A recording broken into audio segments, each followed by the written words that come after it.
Welcome to this meeting of Dundee City Council, which is being held remotely in terms of Section 43 of the Local Governance in Scotland Act 2003. All members in attendance are able to fully participate in the meeting, which is being recorded. Should any member need to leave the meeting for any reason, can they please use the meeting chat to advise of this?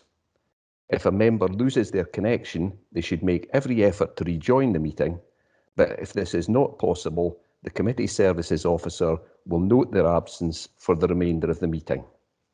If you have to leave the meeting due to a declaration of interest, you must remain out of the meeting until invited back in.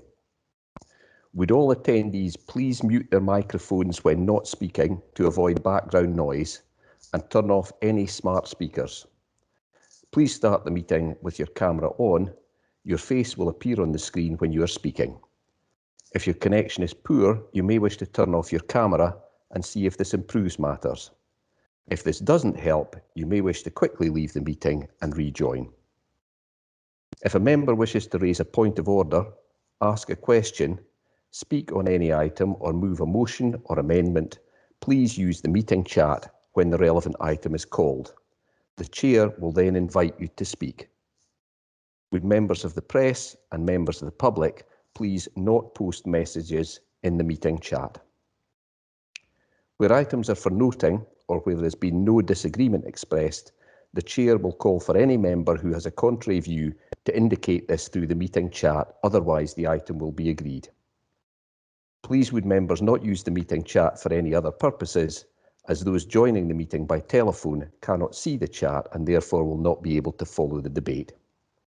Although we are operating in a different way, this is still a formal meeting of the Council, and the required standards of behaviour and discussion are the same as in a face-to-face meeting. Standing orders will apply to the proceedings, and the terms of the Councillors' Code of Conduct will also apply in the normal way. Does any member have any queries regarding this procedure? There are no queries, Lord Provost, so I will now ask the Committee Services Officer to take a roll call for the minute. Thank you. Thank you. Lord Provost is present. Councillor Alexander? I'm here. I have apologies from Deputy Lord Provost Campbell. Councillor Cadell? Present. Councillor Dawson? I'm here. Councillor Flynn? I'm here. Councillor Hunter? Present. Councillor Lynn? Present. Councillor Rendell? I'm here. Bailey Roberts? I'm here. Councillor Rome? I'm here. Councillor Ross? I'm here. Bailey Sawyers? I'm here. Councillor Short? Here. Councillor Smith? I'm here. Bailey Keenan? Present. I have apologies from Councillor Cruikshank. Councillor McCready? I'm here. Thanks. Councillor McIrvin? Present. Councillor Malone? I'm here. I have apologies from Councillor Mara. Councillor Richardson? Here. Bailey Wright? Present. Bailey Scott? Here. Councillor Hay? Present. Councillor Scott? I'm here. Bailey McPherson? Good evening, present. Councillor Duncan? Here. And Councillor Murray? I'm here. Thank you. That concludes the roll call. Thank you. Lord Provost, members of the City Council, there are two items of business this evening. Item B, the minutes, which are information and record purposes. Agreed. Agreed. Agreed. Thank you. Item C1, general business. It is reported that Dundee City Council has been invited to nominate an elected member to the board of Dundee Museum of Transport. The Council's instructions are requested. Lord Provost, Councillor Dawson wishes to speak. Right. Councillor Dawson. Good evening, Lord Provost. We'd like to nominate Councillor Mark Flynn. Is that agreed? Agreed. Any other nominations? No. It's agreed. Thank you, Lord Provost. That concludes the business of the City Council this evening. The next committee is the Community Safety and Public Protection Committee.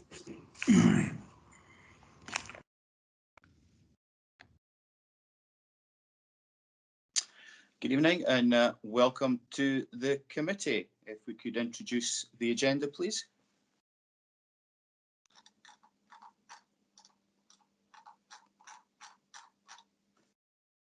Sorry about that. Item 1, declarations of interest. Are there any declarations?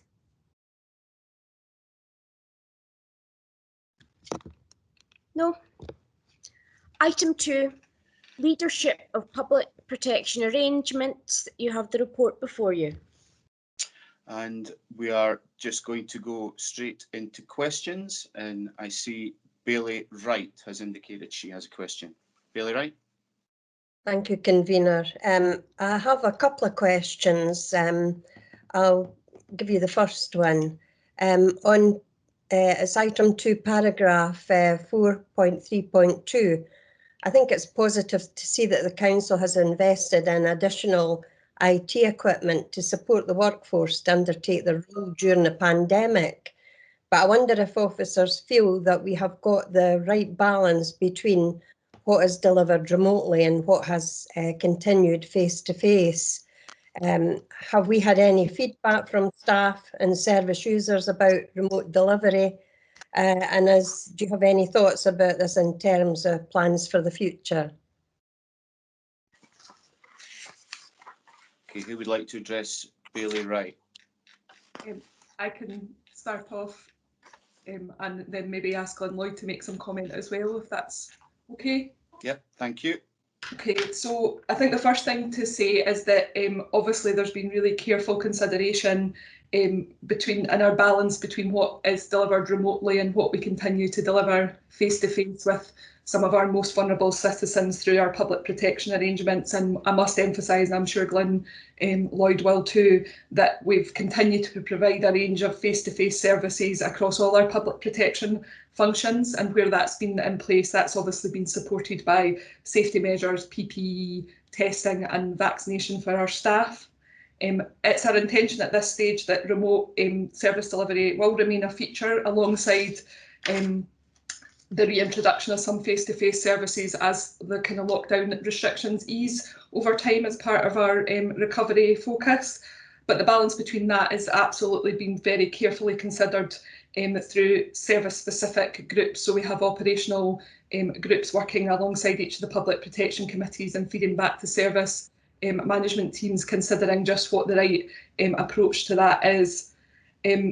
So I think the important thing is we have a range of options for how people might access services in the future, and recognise that that will be different and unique to the circumstances of individuals, and what we want to make sure is that services are accessible as possible whilst also being safe and complying with that national guidance.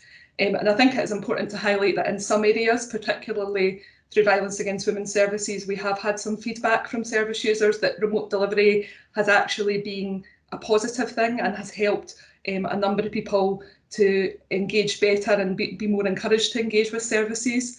But we are also mindful that for others that can be less accessible, and there are issues around digital poverty, etc., that we need to take into account when we're doing that. So that's kind of an overview of where we are around that, but I don't know if Glenn Lloyd wants to make some comments from kind of service-specific point of view. Yeah, thank you, Catherine. Thank you, Convener, and thank you, Bailey Wright, for the question. From a children and families perspective, I would echo what Catherine has said. And obviously, we've tried to strike the right balance from the outset of the pandemic between protecting staff and indeed families from the risk of infection, and protecting families from the risk of other forms of harm. And at the very outset, we introduced a minimum practice requirement framework, which stipulated essentially that the highest risk needed to be seen more often on a face-to-face basis. The the lowest risk still need to be seen on a face-to-face basis, but less often. And for all of them, digital technologies would serve as a complement to that, an addition over and above all of that face-to-face contact, regardless of the frequency. We've submitted weekly data to Scottish Government, and we know that on the basis of that, for instance, we have been well above the national average in relation to contact with children on the Child Protection Register, and we have been considerably above the national average in relation to face-to-face contact with care leavers as well. And just to be absolutely sure that in relation to families that don't fall into either of those categories, we've also carried out a weekly audit of at least 90 cases where in the large part we were confident that the level and type of contact reflected the level of risk and need, and where it didn't, we've been able, again on a weekly basis, to either increase it or in some cases actually decrease it and make sure that the resource was targeted where it was needed most. In terms of feedback from the teams have valued the options, the different balance of direct contact and digital contact. And in terms of feedback from families, initially very positive, but increasingly, I have to say, as we've gone through the pandemic, more and more of those families are valuing face-to-face contact. So I think going forwards within the constraints of any ongoing public health requirements, we will work within those parameters and very much, as Catherine says, make decisions on a case-by-case basis, but with a likelihood that because it's worked so well, we will sustain at least some form of digital contact, but as an addition to, as opposed to a replacement of face-to-face contact. Yeah, thank you for that information. The second part of that question is on section 4.6.2 states that a priority for the next 6 months is to revise the multi-agency protecting people's strategic and governance structure. And can you tell us a bit more about what has prompted this review and how, as elected members, we will be consulted during this process? Absolutely, Bailey, right. So the work around this began before the pandemic. So in 2019, the Chief Officers Group went through a development programme, and the focus on that was very much about looking at the core functions of the Chief Officers Group and the role of Chief Officers within that in terms of what their contribution to that agenda as part of the Chief Officers Group team, as well as looking at the committee functions. And at the end of that process, that culminated in a session considering whether or not the structure that we currently have in place really supports the Chief Officers Group to deliver on those core functions and their role as Chief Officers within that.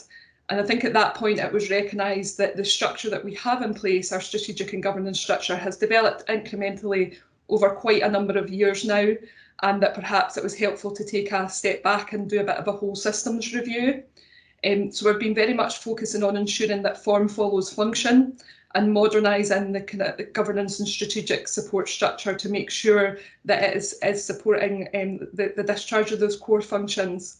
So we had a bit of an open consultation exercise at the end of last year, and elected members were invited to participate in that when it was launched and information was circulated.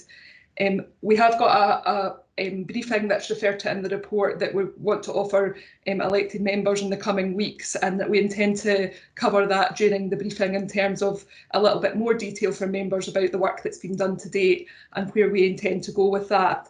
But what I can assure you of is that there will be further opportunities, either for individual elected members or collectively, for you to hear more about the options that are being considered and to share your views about those and to inform the further design of that before a preferred option is taken back to the Chief Officers Group for consideration.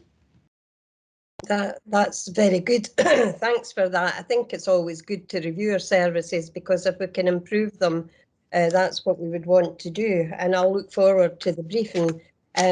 My second question is about the third sector, and it's the report highlights some specific projects where there have been a contribution from the third sector services. How effective has joint working with the third sector been during the pandemic period, and how well have we been able to support the third sector service to continue their services during the lockdown period?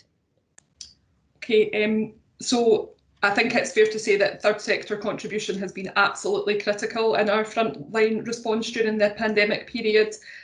So there's been a range of partnerships, both old and new, that have supported our operational response. And I think as the report outlines, and particularly the third and fourth bullet points at section 4.3.2, around alcohol and drug services and violence against women services, the contribution of the third sector has been particularly important in terms of helping us to sustain services and to develop new approaches and the flexibility to respond to some emerging needs and additional demand in certain areas.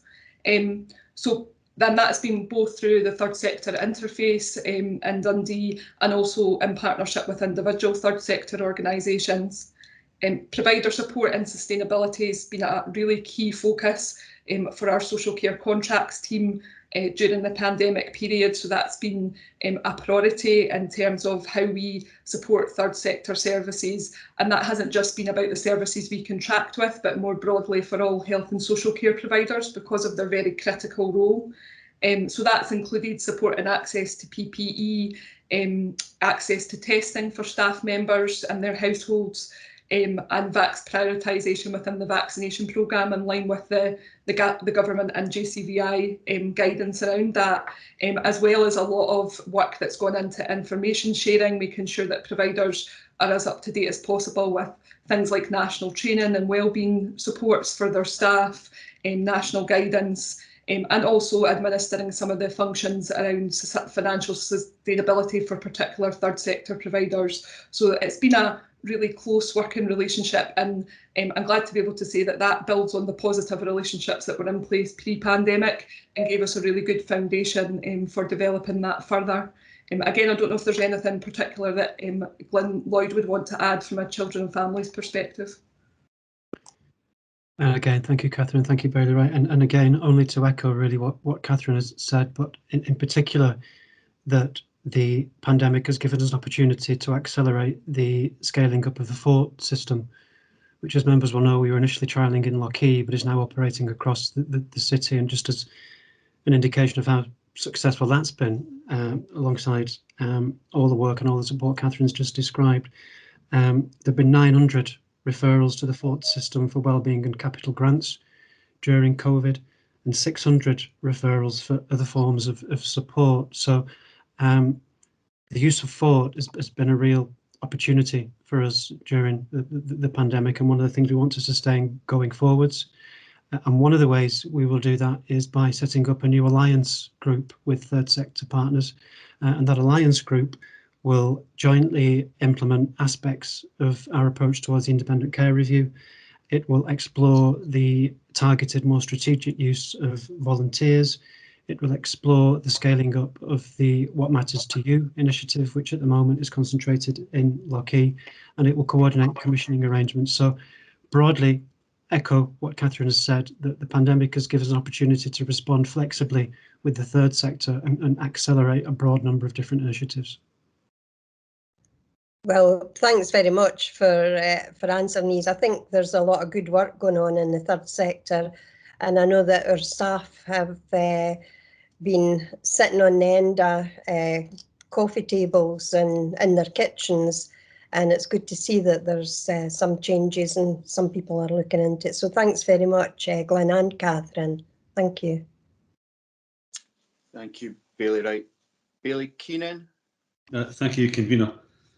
My question is around, in the report reads obviously poorly in relation to domestic violence, and it's a few reports now that we've had to council that have mentioned domestic violence and its increase, and I realise that could be carried out, inflicted on both male and female, and I'm just wondering what our strategy would be longer term to try to address and drive down these figures, because they don't make good reading for Dundee.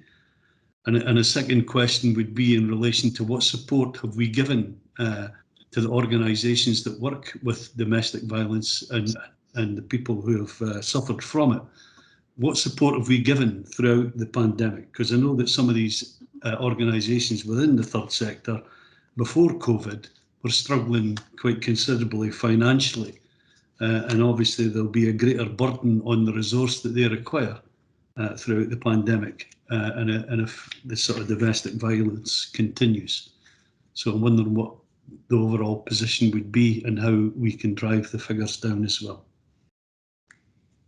Convener, maybe if I can come in first and then bring Catherine in.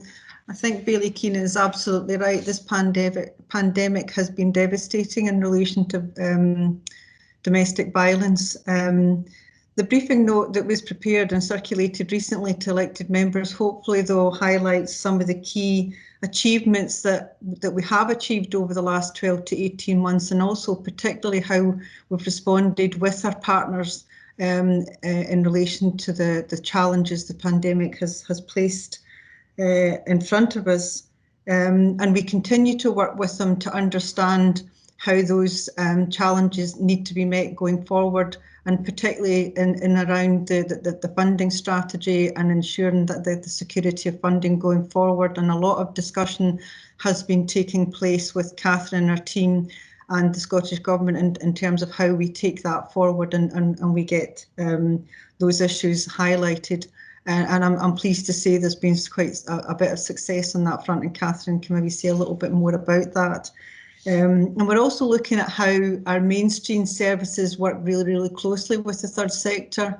And you know, we're building on, as Catherine has said, a very strong platform, but we need to be looking at if our services need to change and adapt to deal with some of the big challenges facing us going forward.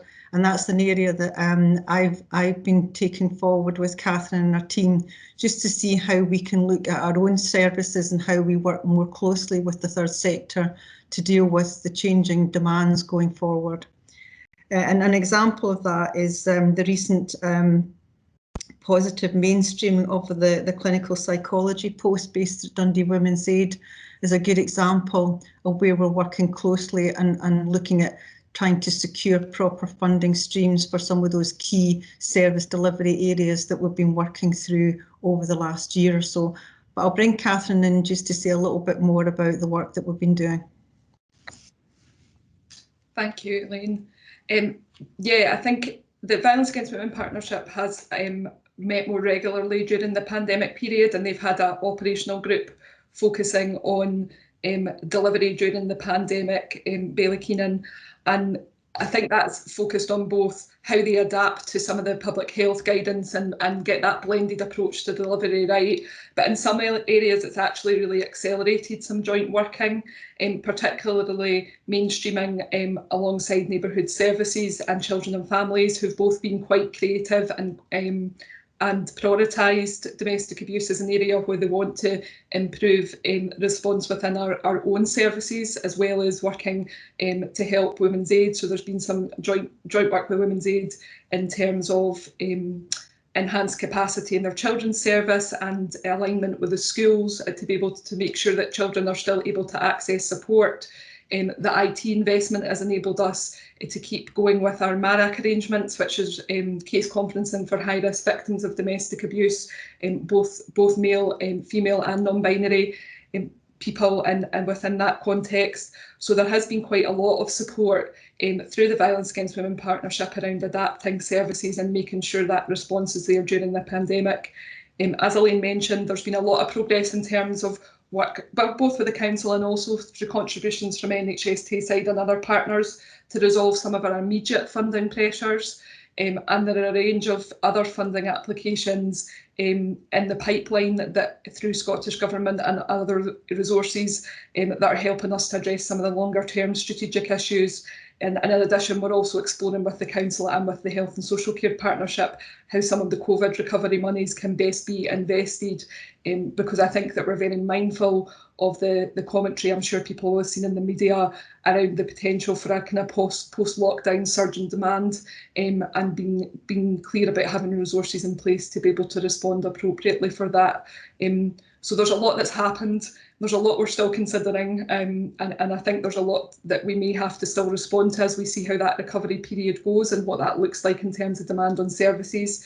But the operational group, the Violence Against Women Partnership, and the more strategic group that the Director of Neighbourhood Services is leading on our behalf are very focused on that. So I think that gives us some reassurance that we've got the right structures to respond in place. Thanks very much for these answers. I suppose to yourself, Convener, it would be useful at some stage for some of these things to be gathered together and for Council to hear about some of the future strategies that we're likely to try and some of the discussions that are happening at the senior officer level, so as that we can be reassured that there is focus going in the direction of addressing these figures. Because I've raised it at sort of committees when the police have been there as well. And I think we need, obviously, Council and health partners to be working together to address the problem.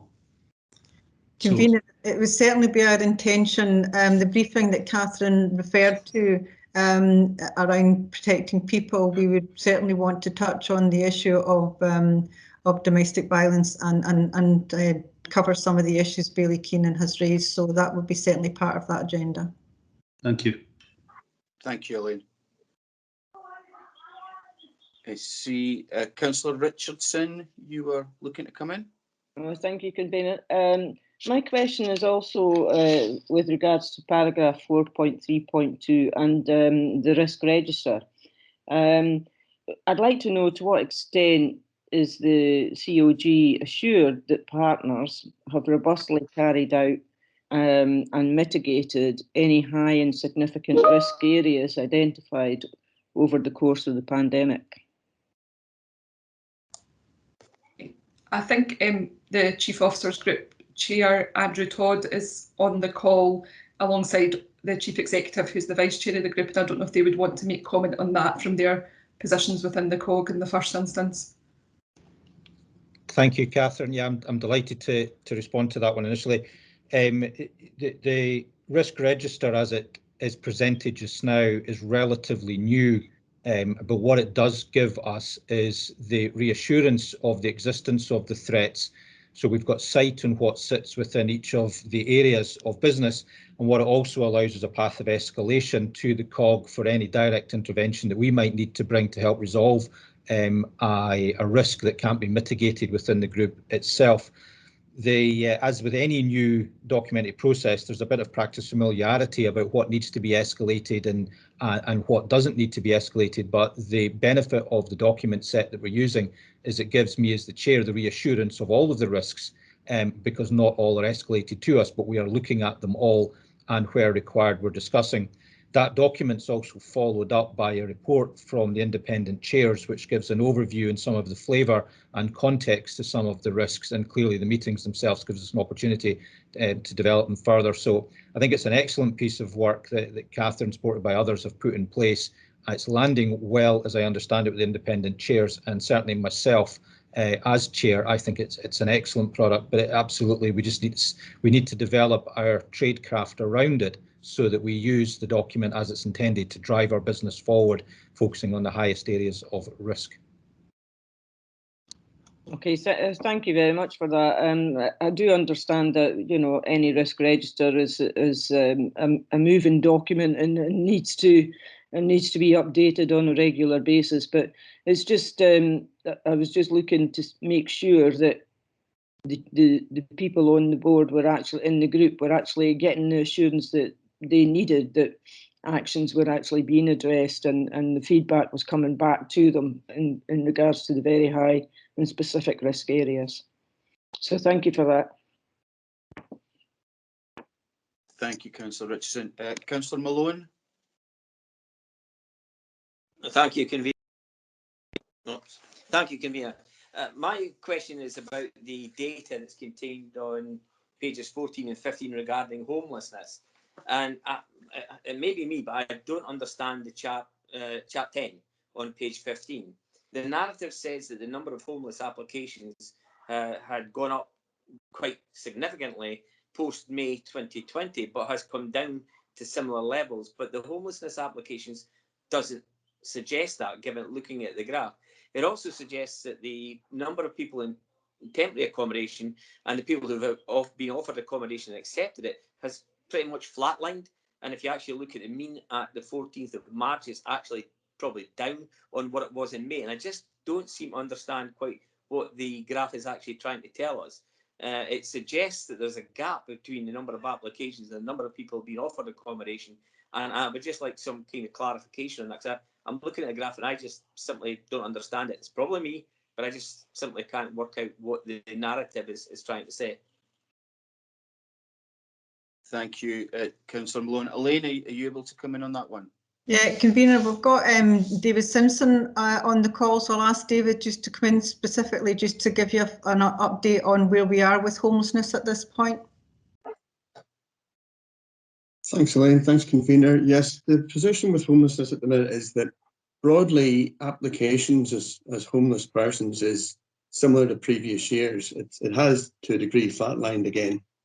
This did follow a bit of a reduction, but then it picked up again and has established a fairly normal pattern again. The temporary accommodation issue did become quite an issue for us and did take off quite dramatically at the height of the pandemic.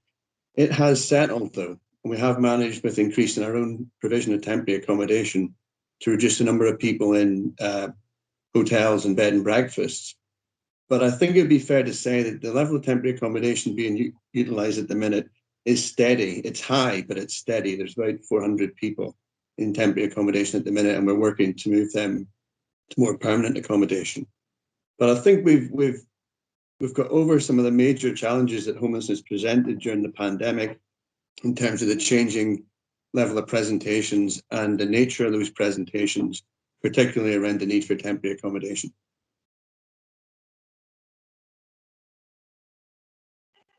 Thank David, you. if I could come back, David. if I could just come back on that, yeah, that's really helpful, David, and I'm appreciative of the work that's been done, particularly during COVID, in trying to help people come off the streets and into some kind of safe accommodation. What I just don't understand is it's probably me, but it suggests on the 14th of May there were 300 applications, and if you look at the 14th of March, there's an excess of 450.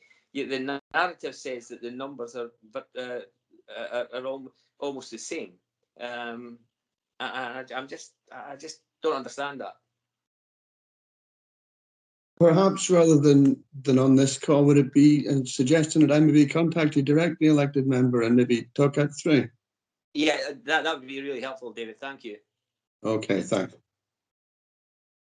Okay, thank you, David. I'm going to presume, Councillor Malone, your questions have been answered. You are in the chat twice, but I presume that was you. Yeah, that was a double touch. Okay, no problem.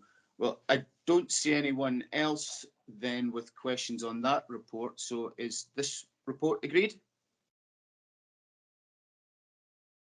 Take the silence as agreement. Thank you. Veronica? Item number 3, contaminated land strategy, site investigation contracts. You have the report before you. Again, I would just head straight into questions. Bailey Scott?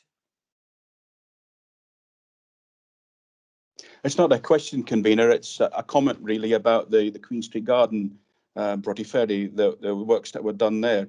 While the reason for doing the works was to address the historic contamination concerns, improvements to the community garden were carried out at the same time in consultation with the various user groups. So it's really just to express thanks to, and I'm sure you'd want to associate yourself with that as well, convener, express thanks to all concerned for creating a lovely accessible green space in the centre of the town.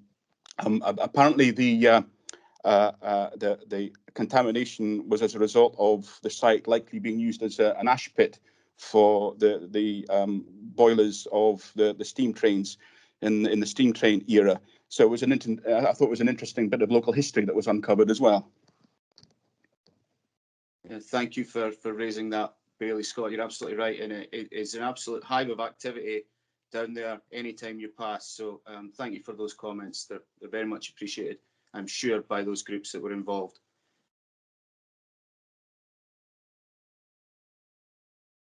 Now, I don't see any other questions or comments indicated for that. So is that report agreed? Silence is acceptance, and that is the committee. Thank you for your attendance. Thank you, convener. The next committee is the Neighbourhood Services Committee. Thanks very much, Mr. Many. So we'll just proceed to the business, Veronica.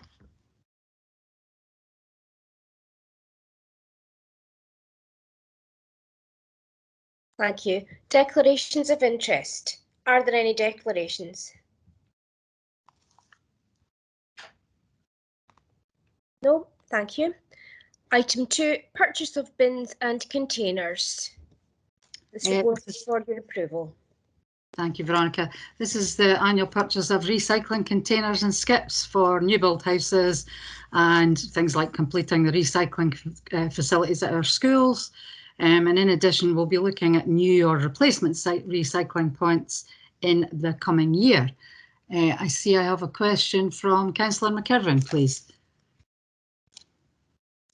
Thanks, Chair. The question on 4.1, there's mention where possible refurbished containers will be provided. Now we're looking to spend here 200,000 in this financial year. I just want to get a handle on what efforts have been made to retrieve discarded bins across the city. And one example I will give is what I've witnessed in allotment areas across Dundee. You could see 50, 60, 70 City Council bins of various colours in these areas, and I'm just curious to what efforts have been made to retrieve the property of the council. Okay, thank you. I think Mr. Boyle's on the call. Would you like to come in, Mr. Boyle?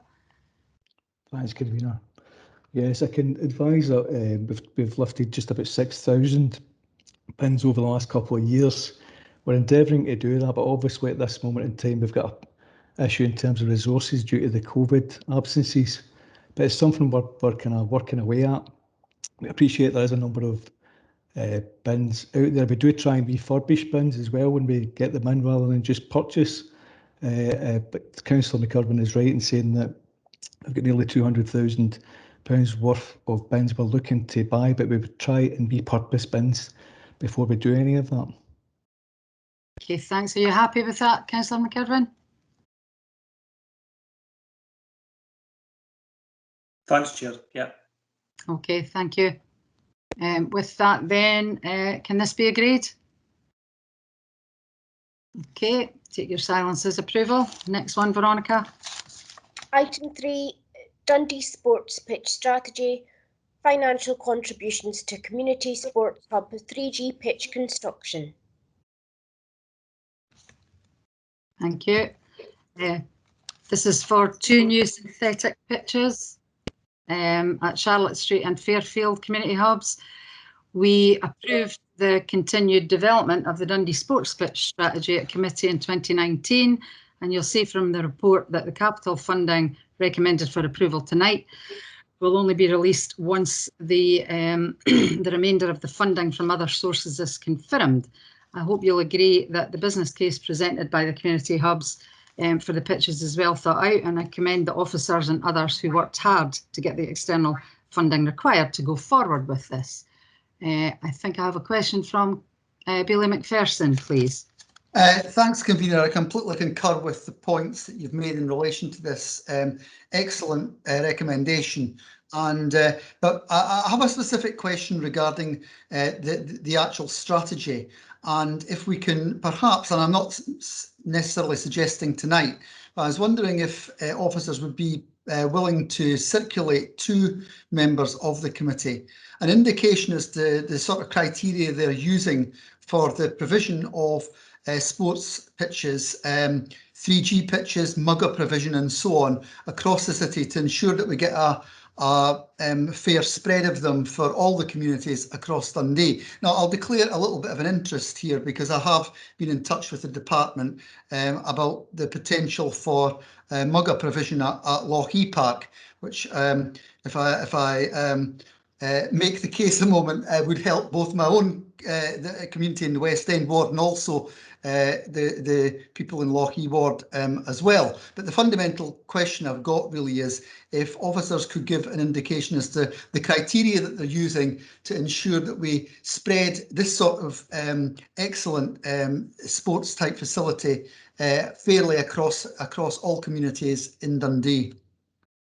Thank you for that, Bailey McPherson. Mr. Boyle, would you like to come back just now and then possibly, you know, in the future, just accept Bailey McPherson's suggestion?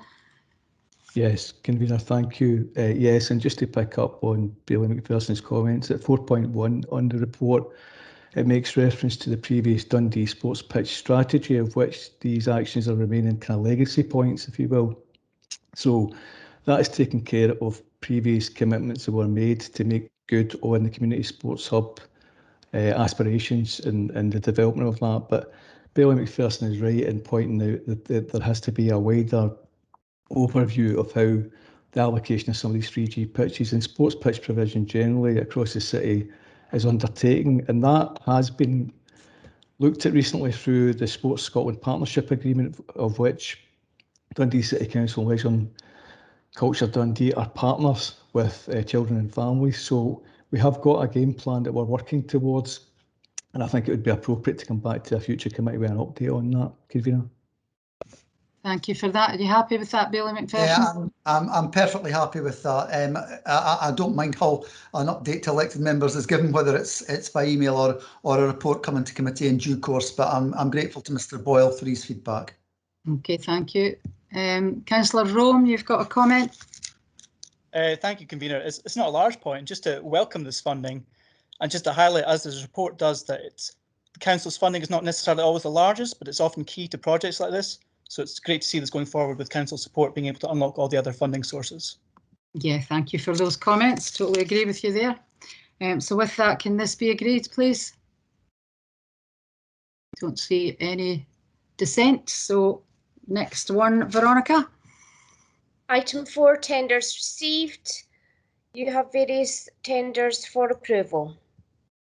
Okay, yeah, list of tenders there, which I'm sure you've had a chance to have a look at. The first one being fencing and gates to increase the security and privacy of people at our travelling site at Balmuir. That was done in consultation with users, and will give each family more privacy for the pitches that are provided. The second one is the upgrading of the upgrading of fire doors in our multi-storey developments, the replacement of water tanks there, and the redesign of some pipework. And the final one is an upgrade to our warden call systems from analogue to digital. So I have Councillor Malone, please. Thank you, convener. And obviously, given the fact that some of this investment's in the Lochie ward, I'm speaking to welcome it. I've been speaking to some of the residents in the multis in Lochie, and they basically asked me to put forward their comments that they welcome, they additionally welcome, especially post-Grenfell, and the experience of people living in high-rise accommodation and the fear of fire. There was recently a fairly significant fire in the Lochie multis in Burnside, and the residents asked me, had the fire service been here, I would have passed on their gratitude for the swift and professional way that they dealt with that actual condition. So I really welcome this. I think that when it comes to things like fire and the fear of fire, I think this will be welcome. And it's actually good to hear some good news stories coming out about the multis in Lochie. I don't know if the convener can confirm, but my understanding was there was also going to be improvements to the lighting and to the landings themselves, moving to digital lighting, which would again improve the aesthetic of these areas. I don't know if you're able to confirm that or not, but I think that what that will do is if that was the case, it would go some way to restoring what the multis in Lochie used to be, and that was vertical and horizontal communities, which has kind of been lost. So the residents are saying yes, they welcome all these investments, but there's still that need to try and do something about the developing that community. And I have to say that one of the things they asked me to pass on was the reinstatement of concierges. But I know that's not part of this paper, but I just thought I'd pass it on because I was asked to do so. Okay, thanks, Councillor Malone. Mr Simpson, do you want to come in with any comment at the moment?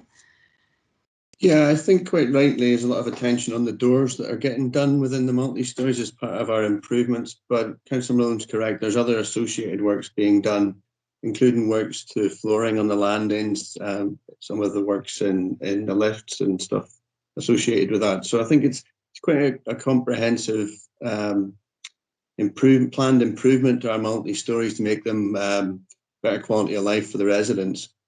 There isn't anything about concierge, and that is a subject that's been raised before by some elected members and some constituents, but that isn't part of this report today. Okay, thank you. Can I just come back and say I'm delighted with that response from David. I looked at one of the projects. There was a trial project in one of the multis in Lochie, and what a difference it makes just having decent landings. It sends a signal that these communities are not forgotten about, they're not left behind, because that was the feeling. I mean, it was one of the things I asked for about the landings, was one of the first things I asked for when I was elected councillor. So I'm absolutely delighted to see that investment taking place. And I would want to pass on my thanks to David and his team for the work they're about to carry out. That's great. Thanks very much for those very welcome comments, Councillor Malone. Bailey McPherson. Thanks, Convener, and I share the enthusiasm of Councillor Malone for the initiatives that are the subject of these tenders tonight. My question is actually more about the issue of open and competitive procurement. It just struck me, counting up the overall investment that is within these tenders, it comes to around about £7.5 million. But of them, only one, and ironically the lowest cost project, which is the pipework in multi-storey blocks, was subject to open procurement through the Public Contracts Scotland portal. The rest appear to be direct awards or negotiated contracts.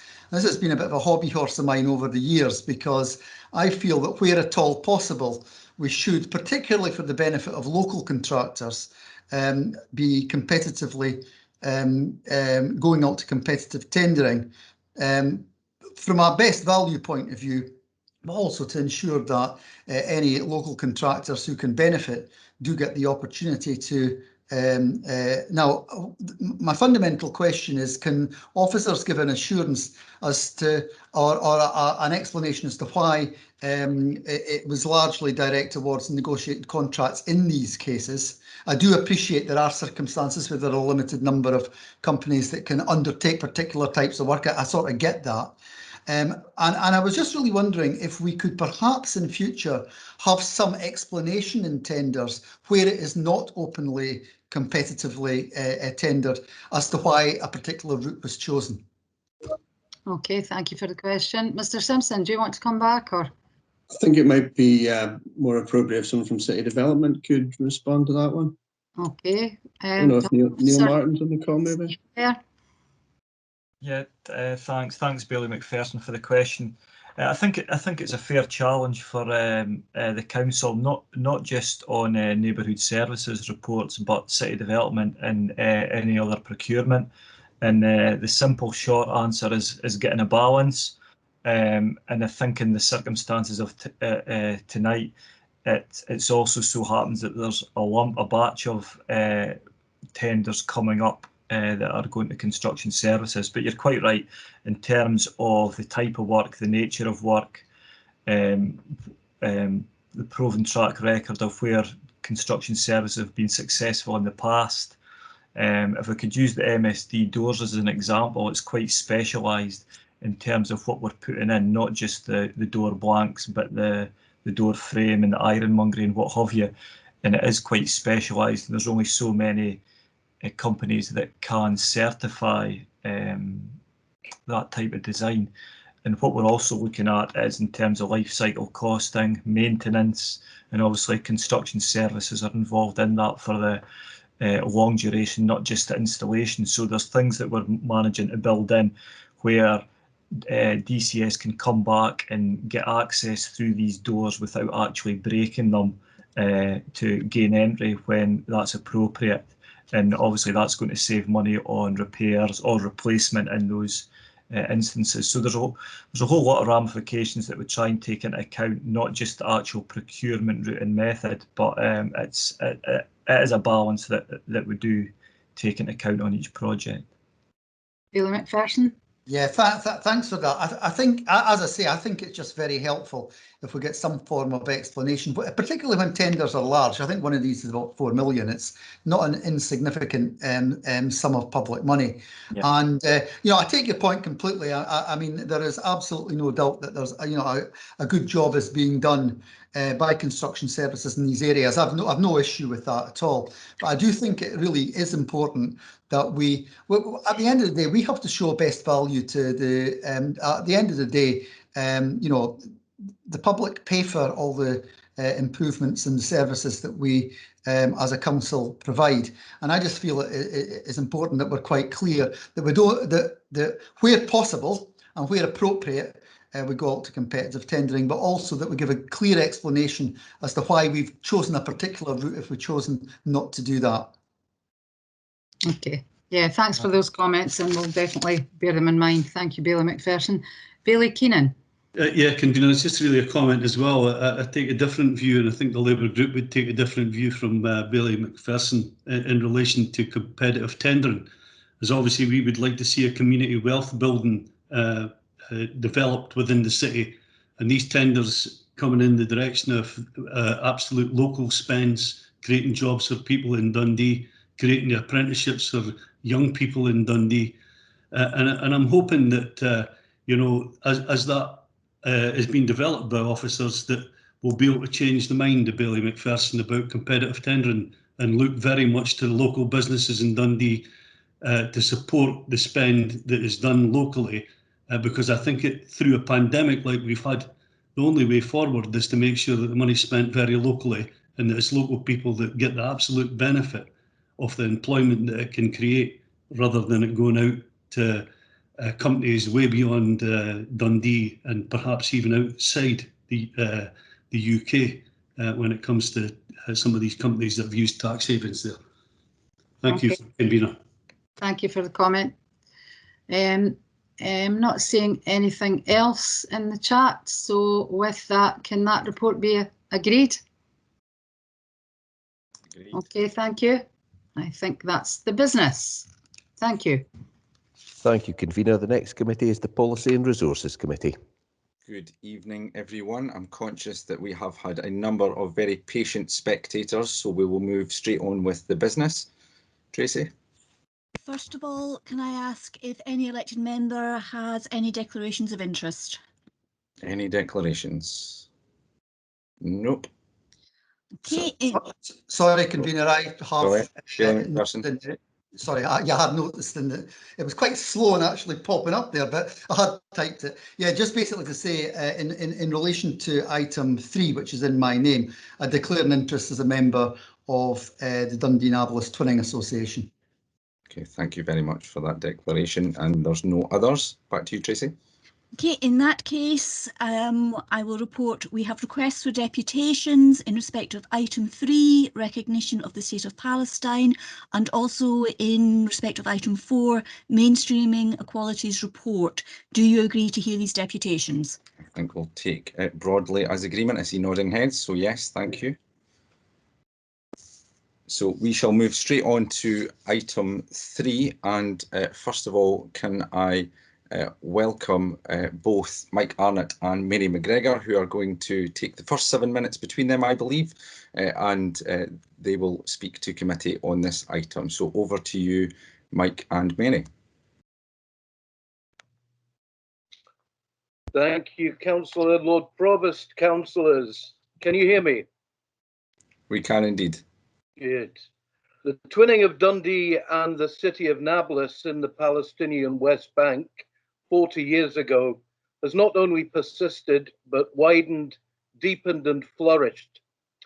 But it all started in the late 1970s in the melting pot of international student politics at Dundee University. Dundee was home to about 100 Palestinian students, but it was also home to an active community of Iraqi and Kurdish socialist and communist students. But their activities brought them to the attention of covert Ba'athist government agents placed within the student body. With their activities being monitored and information passed back to Baghdad, not only were their government-sponsored courses at risk, but also potentially themselves and their families. Students from within the Labour and Left Alliance societies asked how they could help. The students were surprised by the response. Don't help us, help the Palestinians. That selfless request by the Iraqi and Kurdish students led indirectly to the twinning with Nablus. The Dundee Labour Party was persuaded by the students of the need to bring the injustices suffered by the Palestinian people to a wider audience, and the idea for a twinning was born. Dundee Labour officials and MPs travelled down to London, and meetings were held with Palestinian representatives. Dundee Trades Council placed a motion before the Scottish TUC Congress in Rothesay, calling for the right of self-determination for the Palestinian people. But at the time, all this was tarred by the media as PLO terrorist propaganda. Dundee's partner city was soon identified as the city of Nablus in the West Bank. In November 1980, the official announcement was made, and a few weeks later, the mayor of Nablus, Bassem Shaka, came to Dundee to sign the official agreement. He came supported by 2 sticks, having lost his legs months before in a car bomb attack. Dundee at the time was home to a pioneering limb manufacturing and fitting centre, and one of the presentations the mayor received was the top of a ranged pair of prosthetic legs. However, the public signing ceremony in the Bonar Hall was an event of such emotion that none of us who were there will ever forget it. From that day, the Palestinian flag has hung in the city chambers, and it now also flies publicly from the roof of the Caird Hall. No one calls it the PLO flag anymore.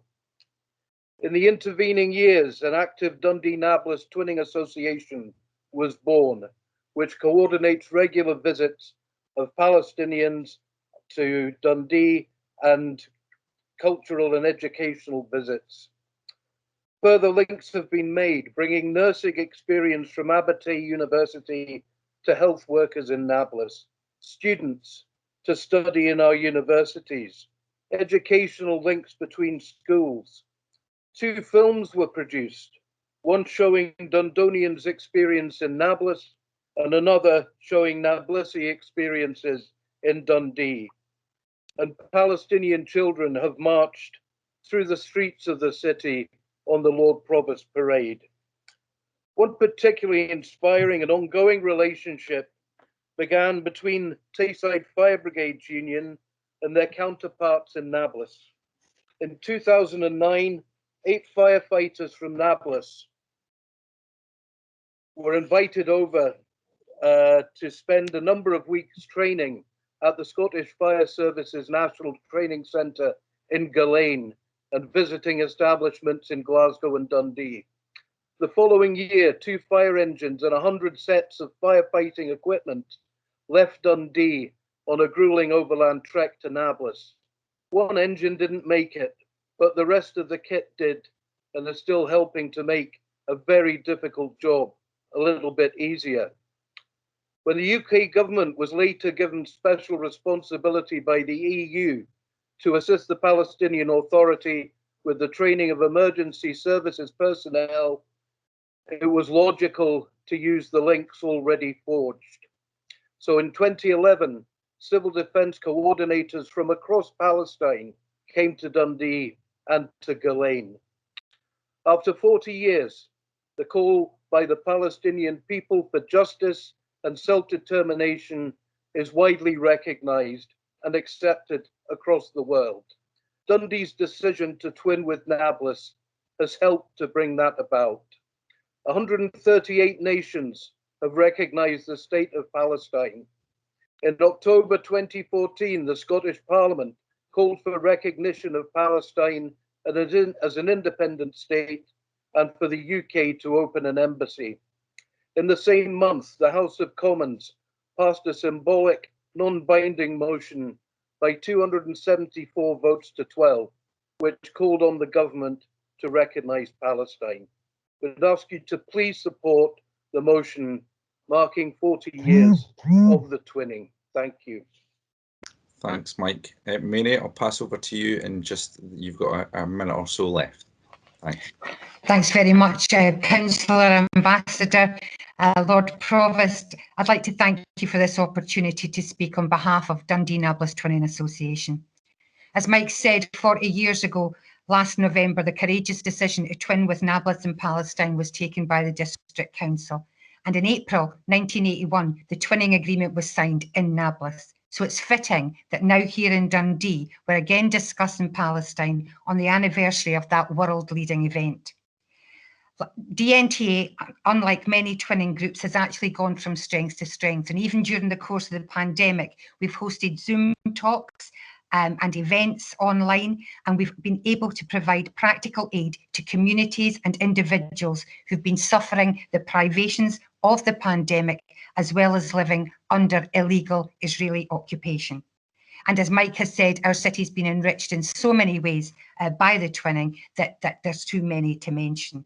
When people come to our city, particularly refugees who are fleeing war and oppression, and they see that Palestinian flag flying over our council buildings, they see it as a symbol of hope. They recognise that Dundee is a place where freedom and justice are valued, and that we're a city steeped in humanitarian values, and that they'll be safe and welcome here. If the council passes this resolution this evening, it's yet another beacon of hope for those living under circumstances that we can't possibly even imagine. It's saying that the world has not forgotten them, and that we in Dundee acknowledge the right of the Palestinian people to self-determination. And where it may be just a symbolic gesture for us, please don't underestimate how significant this would be tonight for those who are in Palestine.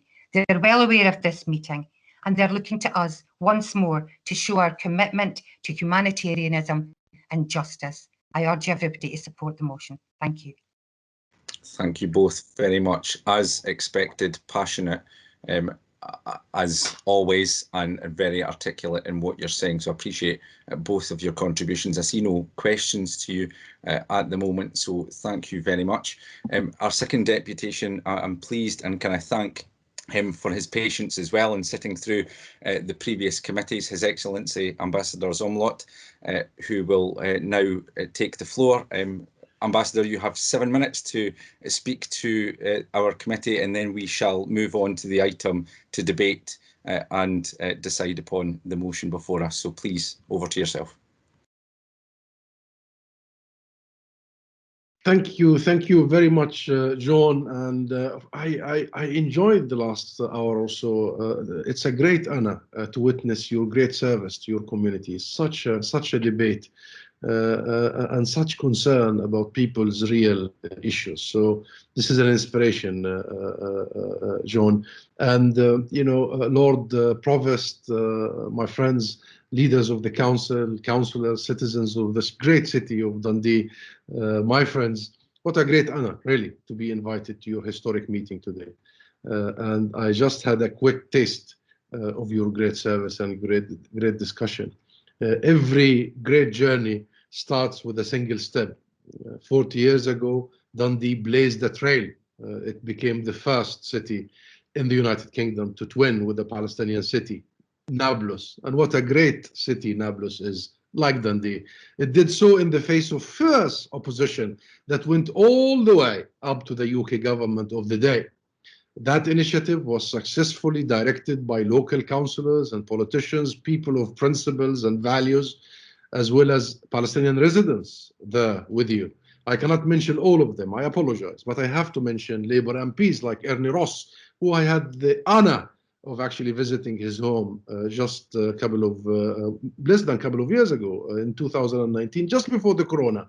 And George Galloway and Yusuf Allan, the Palestinian who lived with you, among you, who dedicated his entire life to the trade unions here, and who was a tireless and dedicated fighter for his cause, for his people, for his Palestine. So this is a moment to recognize all these people and many more. It would not have happened at all without the dedication and the unwavering support of the Dundee trade union movement and its constituents unions, like the Fire Brigade Union, which has been instrumental, we must acknowledge, in bringing us all together all through the decades. And let me mention Jim Malone, who personally drove one of the fire engines, and his support and the fire brigade support for justice in Palestine has been relentless. Thank you, Jim, and thank you for your union. And you all have been a true friends and inspiration. And of course, for the Dundee, Nablus and Twinship Association, we just had Marie, who have supported this motion today, who have really brought the relationship between Dundee and Nablus from a level to a higher and higher throughout the last 4 decades. And my friends, and I know from personal experience, the first visit I did out of London was actually to Scotland, to Dundee. I saw the deep rooted relations between Dundee and Nablus, between the people of Scotland and the people of Palestine, the wide-ranging relations, actually. It's a reflection of our strongest asset as Palestinians. The strongest asset we have is the people-to-people relationship, the community-to-community relationship that can only flourish, as it has been the case over the last 4 decades. And it was an honor to meet Lord Provost Ian Borthwick in Dundee, whom I had the great honor of discussing with many global issues. That all happened just before the global pandemic that blighted all our lives, unfortunately. And I had the opportunity to meet the ordinary people of Dundee, the solidarity groups, and I saw your venerable city and its absolute commitment to justice, not only in Palestine, but worldwide. So when you decide today in few minutes, know that you are voting for another great leap in this city's historical support for the Palestinian people. It's a great leap.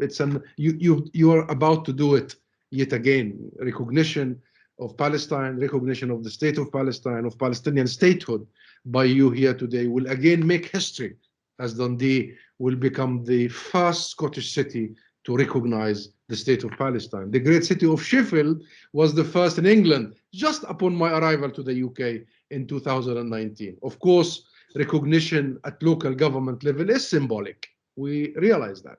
But it is historic and brave, and would, I hope, send a clear message to the central government here in the UK that it is high time to end one of the world's longest lasting and most egregious injustices. And a reminder to the UK government that it is high time also to correct the historic injustice caused by the Britain's Balfour Declaration more than 100 years ago.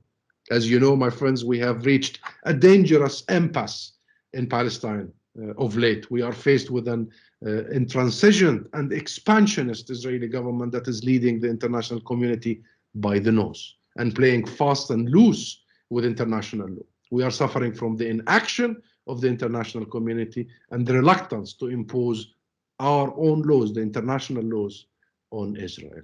Why does Israel get a carte blanche? Well, partly it is because Palestinian rights have not been properly recognized.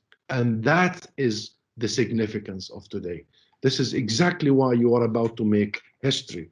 Since the Balfour Declaration of 1917, that saw the peak of colonial arrogance, I must say, colonial arrogance and denial of the very basic rights of the native indigenous people of Palestine. Today is historic. It's historic because it is the enormity of and the importance of the step, not only for Palestine and the Palestinian people, but more generally for the international order, for law, for everyone's human rights. Because, you know, as Martin Luther King says, injustice anywhere is injustice everywhere. And what you are about to do now is to strike a blow for justice. You can strike a blow for a just world, a world in which everyone is subject to law and no one is so powerful as to be exempted from that law.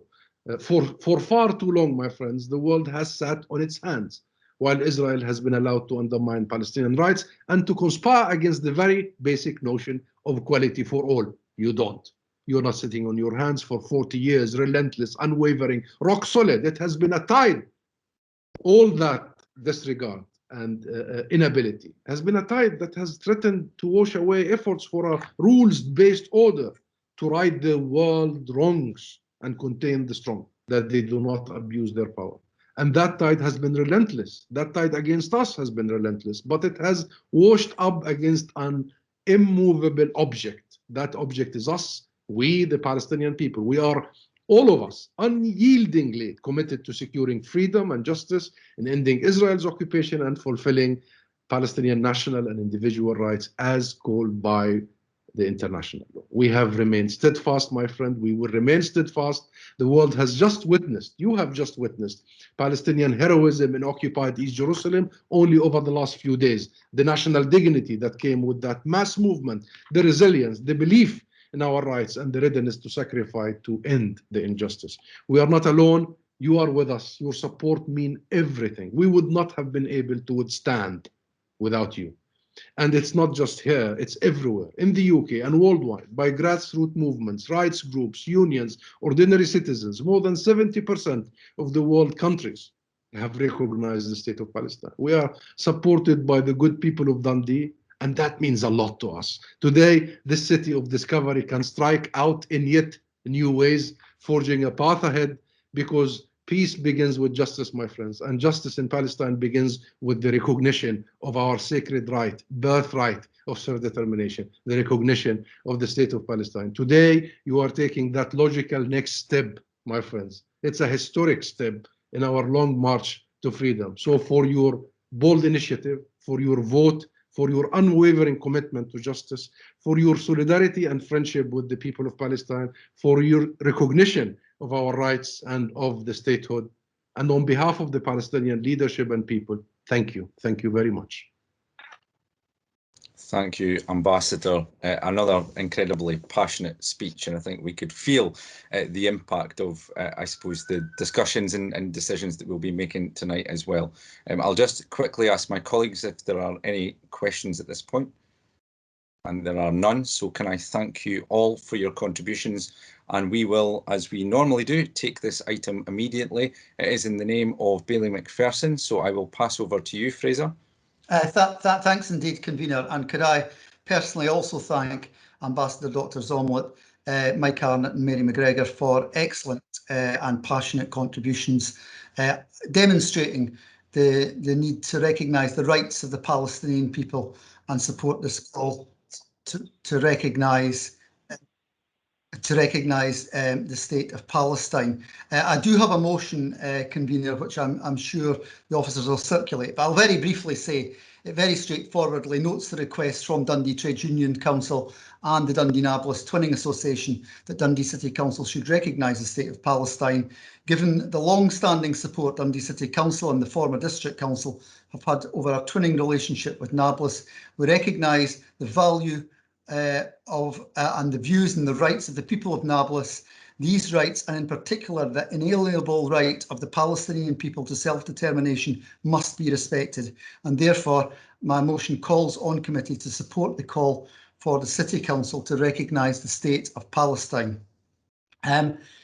As Mary and Mike alluded to, I think we're all proud of the decision that the city took over 40 years ago to twin with the city of Nablus, and they alluded to the great success that has been in terms of our excellent relations with Nablus and the close bond between our two cities over that 40+ years. Mike also pointed out that, quite correctly, 138 nations of the United Nations have already recognised Palestine, and I think it's very disappointing that the UK government has not acted on the vote that Mike alluded to in October 2014, whereby 274 votes to 12, the House of Commons did state that the government should recognise the state of Palestine in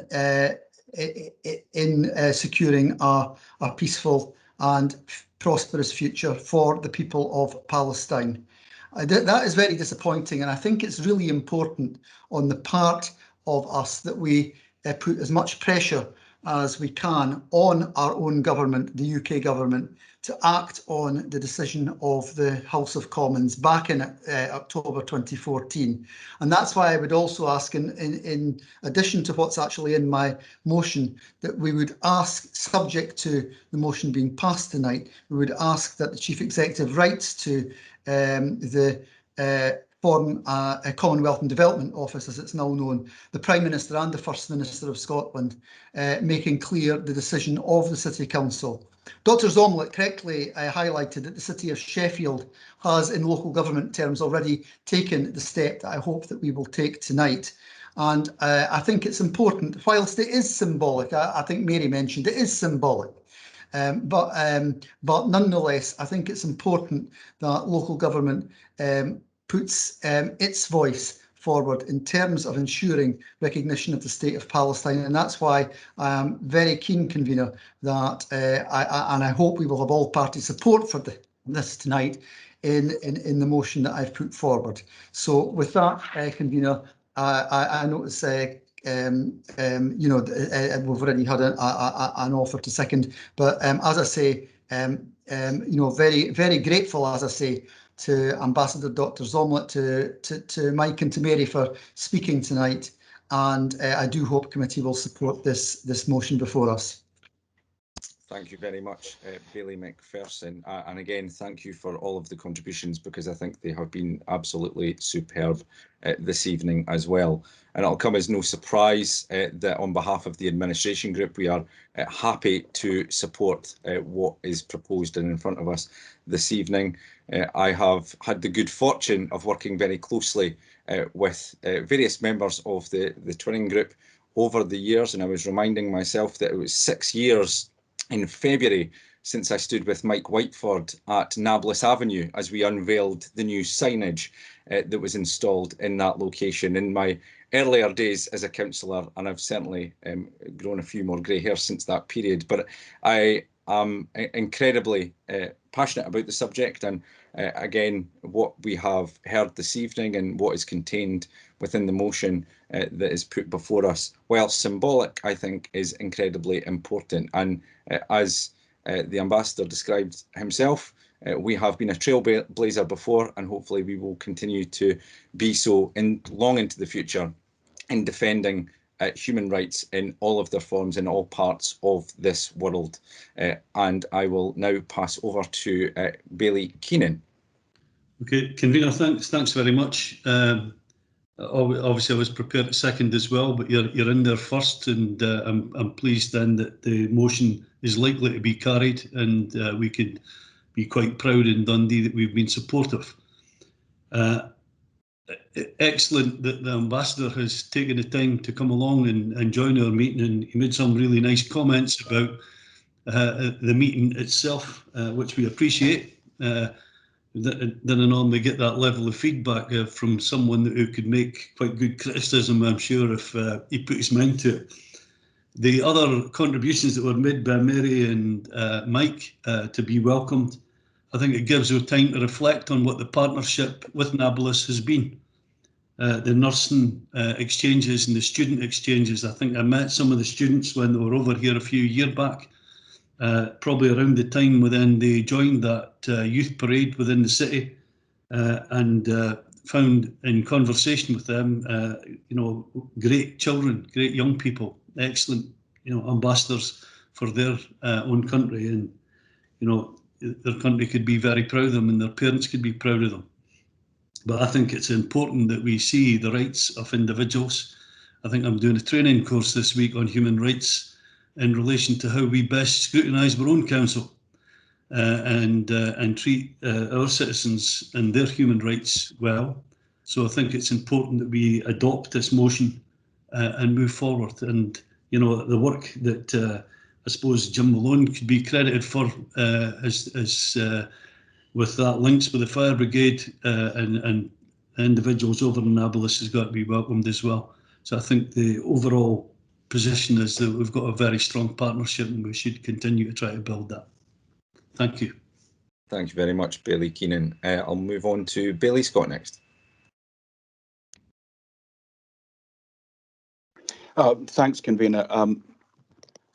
Can I congratulate and thank the Twinning Association for all the good work that it's done in promoting friendship and cultural ties with Nablus, and for the support it has given to humanitarian initiatives in Palestine. Palestinians and Israelis deserve to live in peace without fear of violence, and I'm supportive of any action that will advance that cause and provide a just and lasting resolution to the occupation. And I do agree that Palestine should be recognised as a state, but what I think I differ from the contributions that have been made so far and from the deputations is the timing of that. The government has said that the UK will recognise Palestine as a state when it best serves the objective of peace. And I think I would defer to the diplomats in the Foreign and Commonwealth Office who are best placed to make that judgment for the United Kingdom.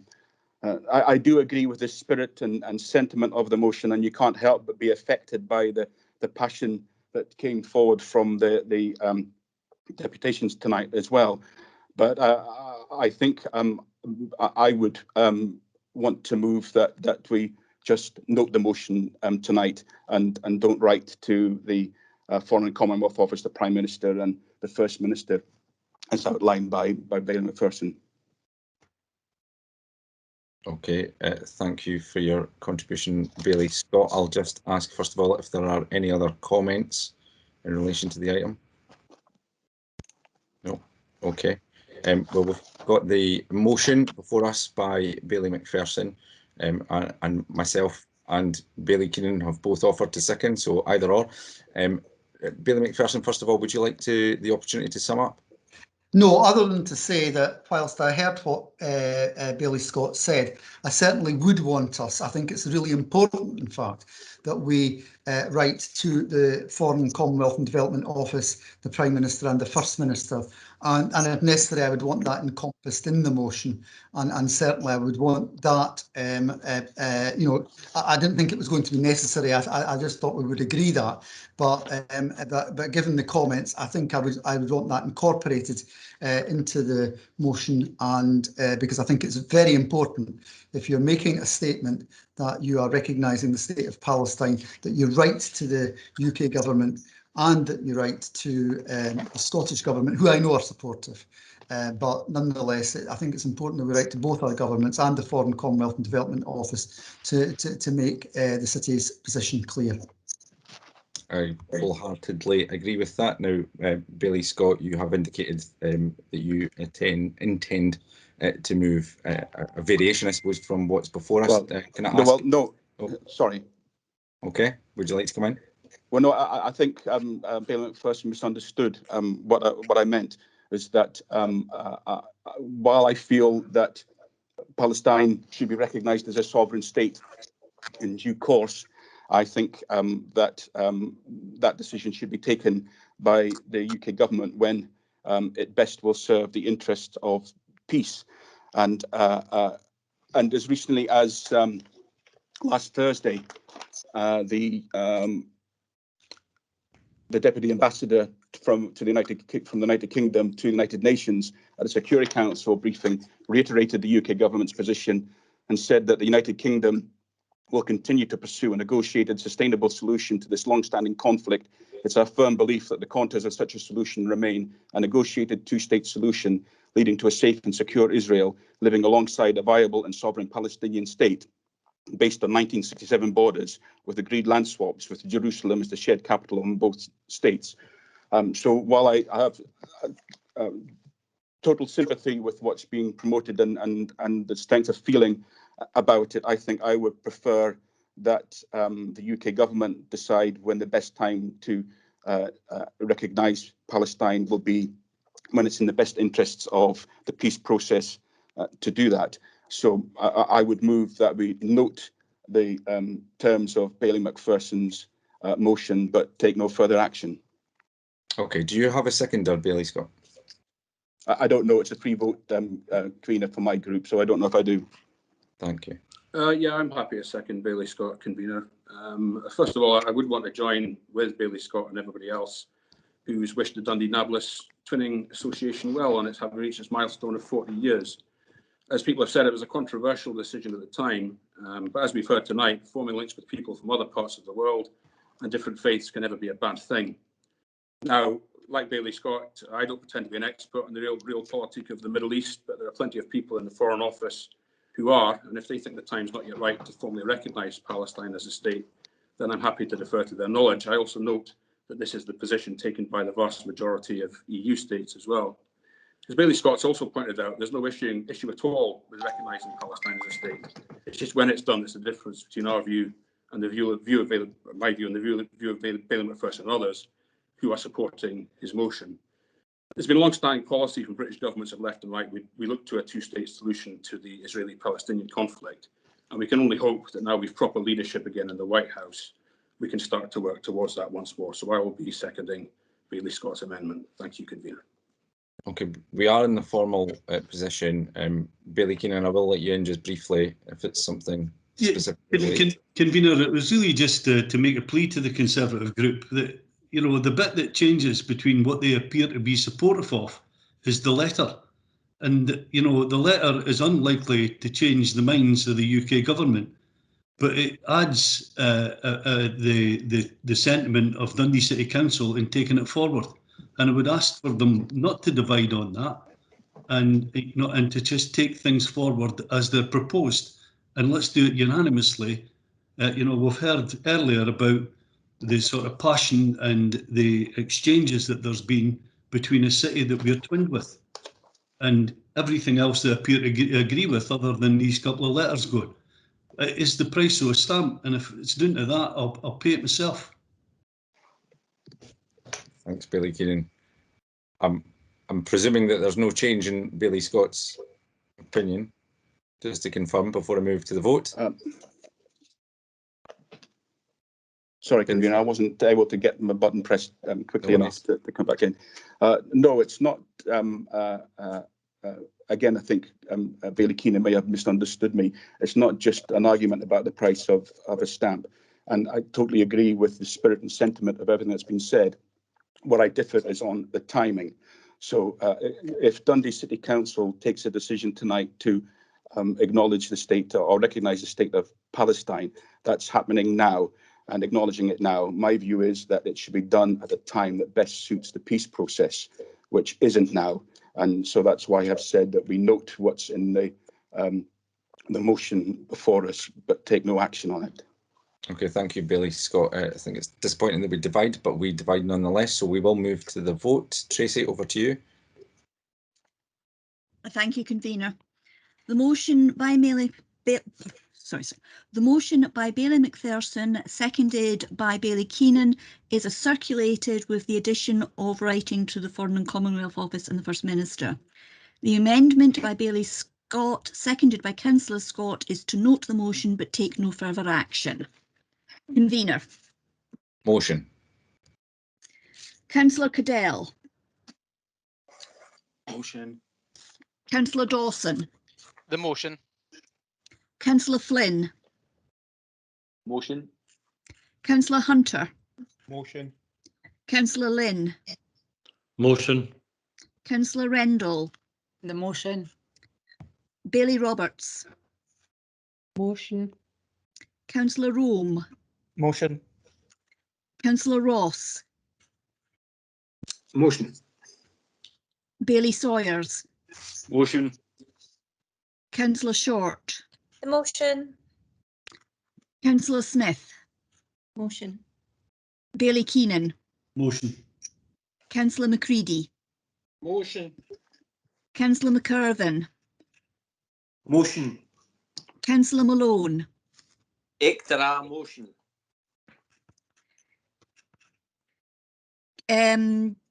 Sorry, Councillor Malone. I said Ictara. I hope that's translated into So- Arabic to see the motion. Sorry, I'm getting confused. Councillor McIrvin. I said the motion previously. Right. Councillor Richardson. The motion. Bailey Wright. Motion. Bailey Scott. Amendment. Councillor Hay. Amendment. Councillor Scott. Amendment. Bailey McPherson. The motion. Councillor Duncan. The motion. Bailey Borthwick. Motion. Councillor Murray. The motion. Okay, so we have 23 for the motion and 3 for the amendment, so the motion is carried. Again, thank you all for your contributions tonight. That motion has been passed by the City Council. And for those of you that joined the call for that item, you are now free to leave, and I appreciate your patience and your contribution. So thank you very much. Tracy, we'll move back to the agenda. You have the second deputation's request for the mainstreaming equalities report. Thank you very much. So I did see Helen Meldrum from the GMB join the call. There you are, Helen. You know the rules, so 7 minutes, and there'll be questions after your contribution if you can hang on for that. So I'll just pass straight over to yourself. Thanks. Okay, thanks very much, and thanks for allowing me the opportunity to speak to the paper on equality, although I'm slightly disappointed it's not a paper on how you're going to settle the equal pay claims. So as many of you know, we have identified that there's an equal pay situation in Dundee and across Tayside with the associate employers that are Leisure and Culture Dundee and Tayside contracts.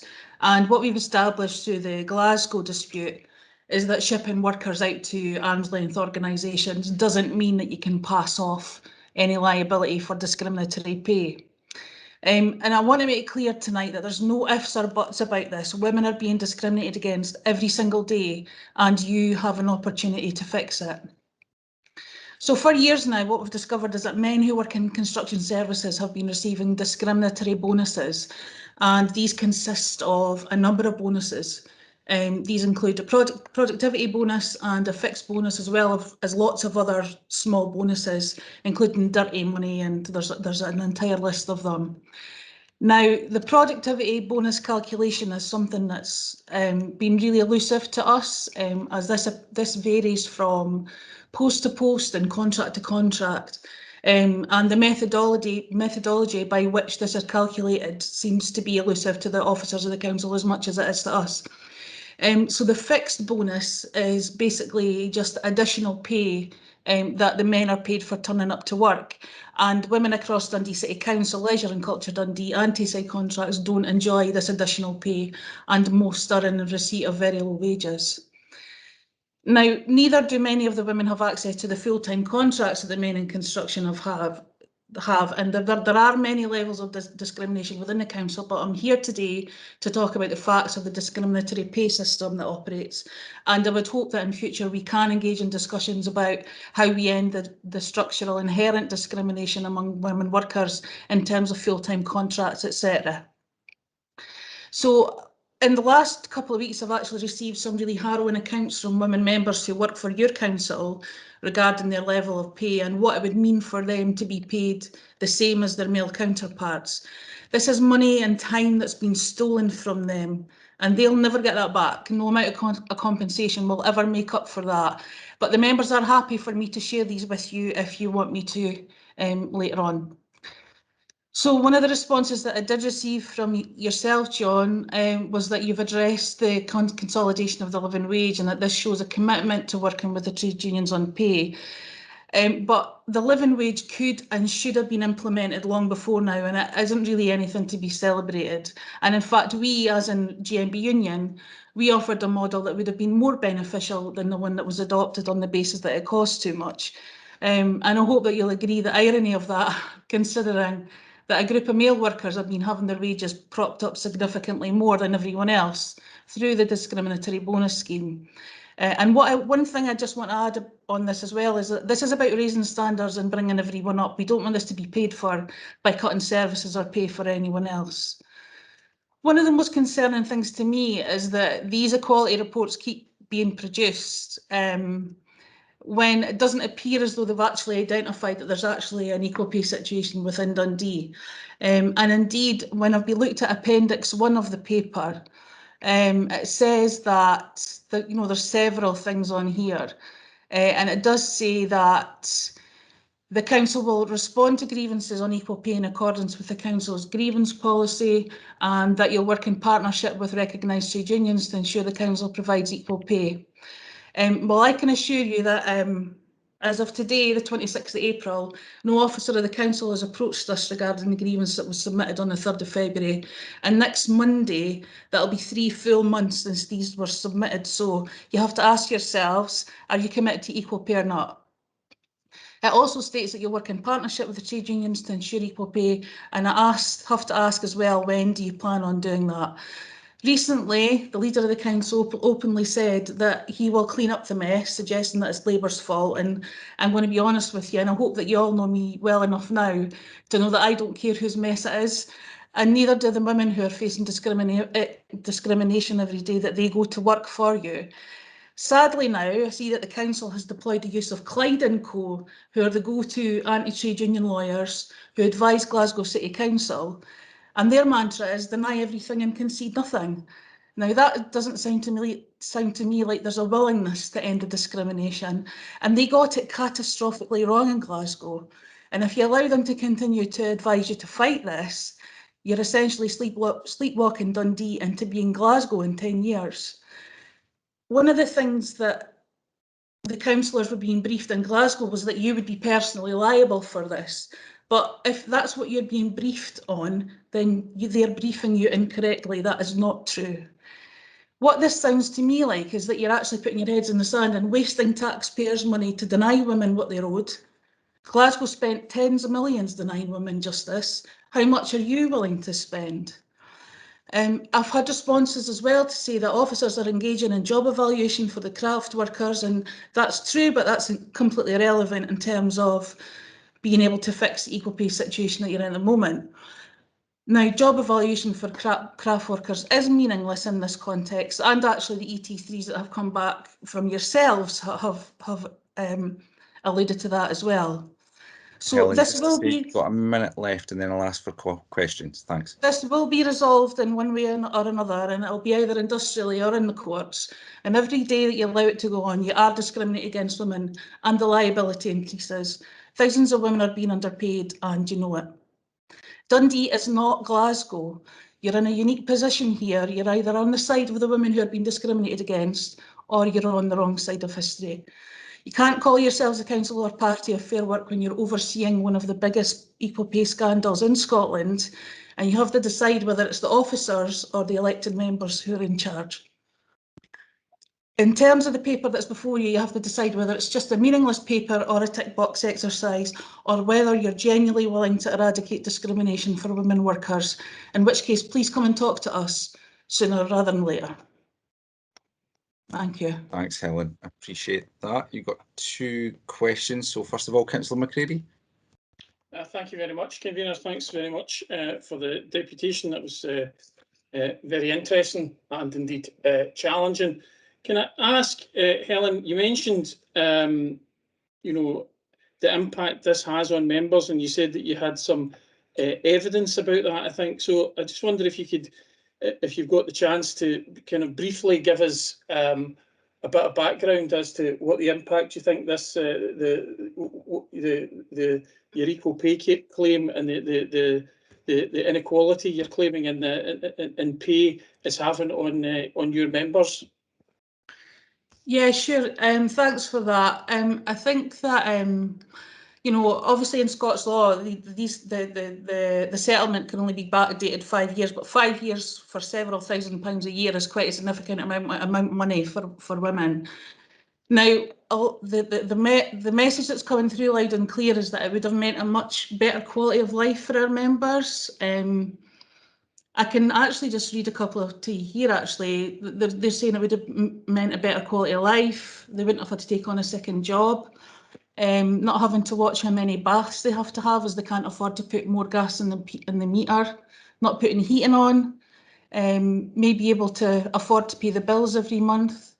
A lot of our members were given fuel payments from the fuel poverty allowance, and that's a lot of members within Kings Park School, and you can imagine how physical and mentally exhausting their jobs are as well, and a lot of them have got second jobs.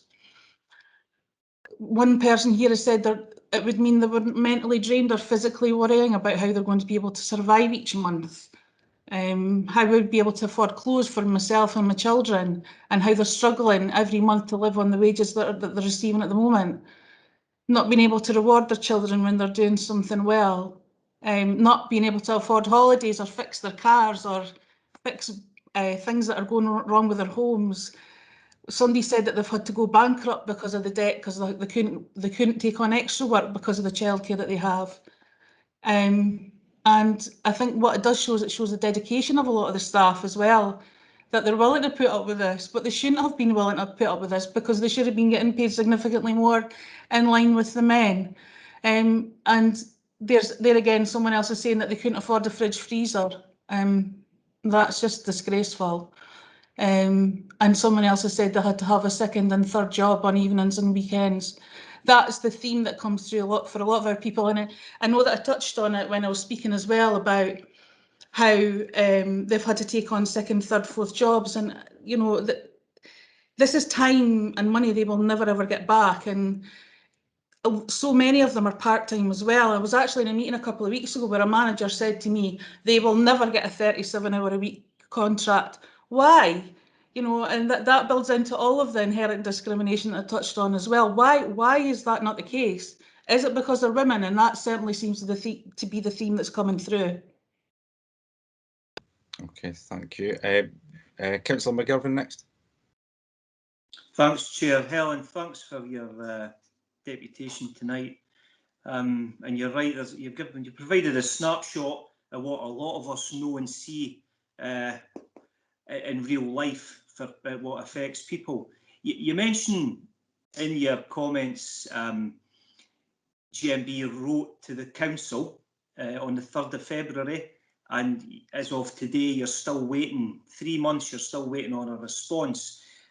For me and probably others as well, could you provide a timeline from when you first raised this as to where we are with this 3-month no communication?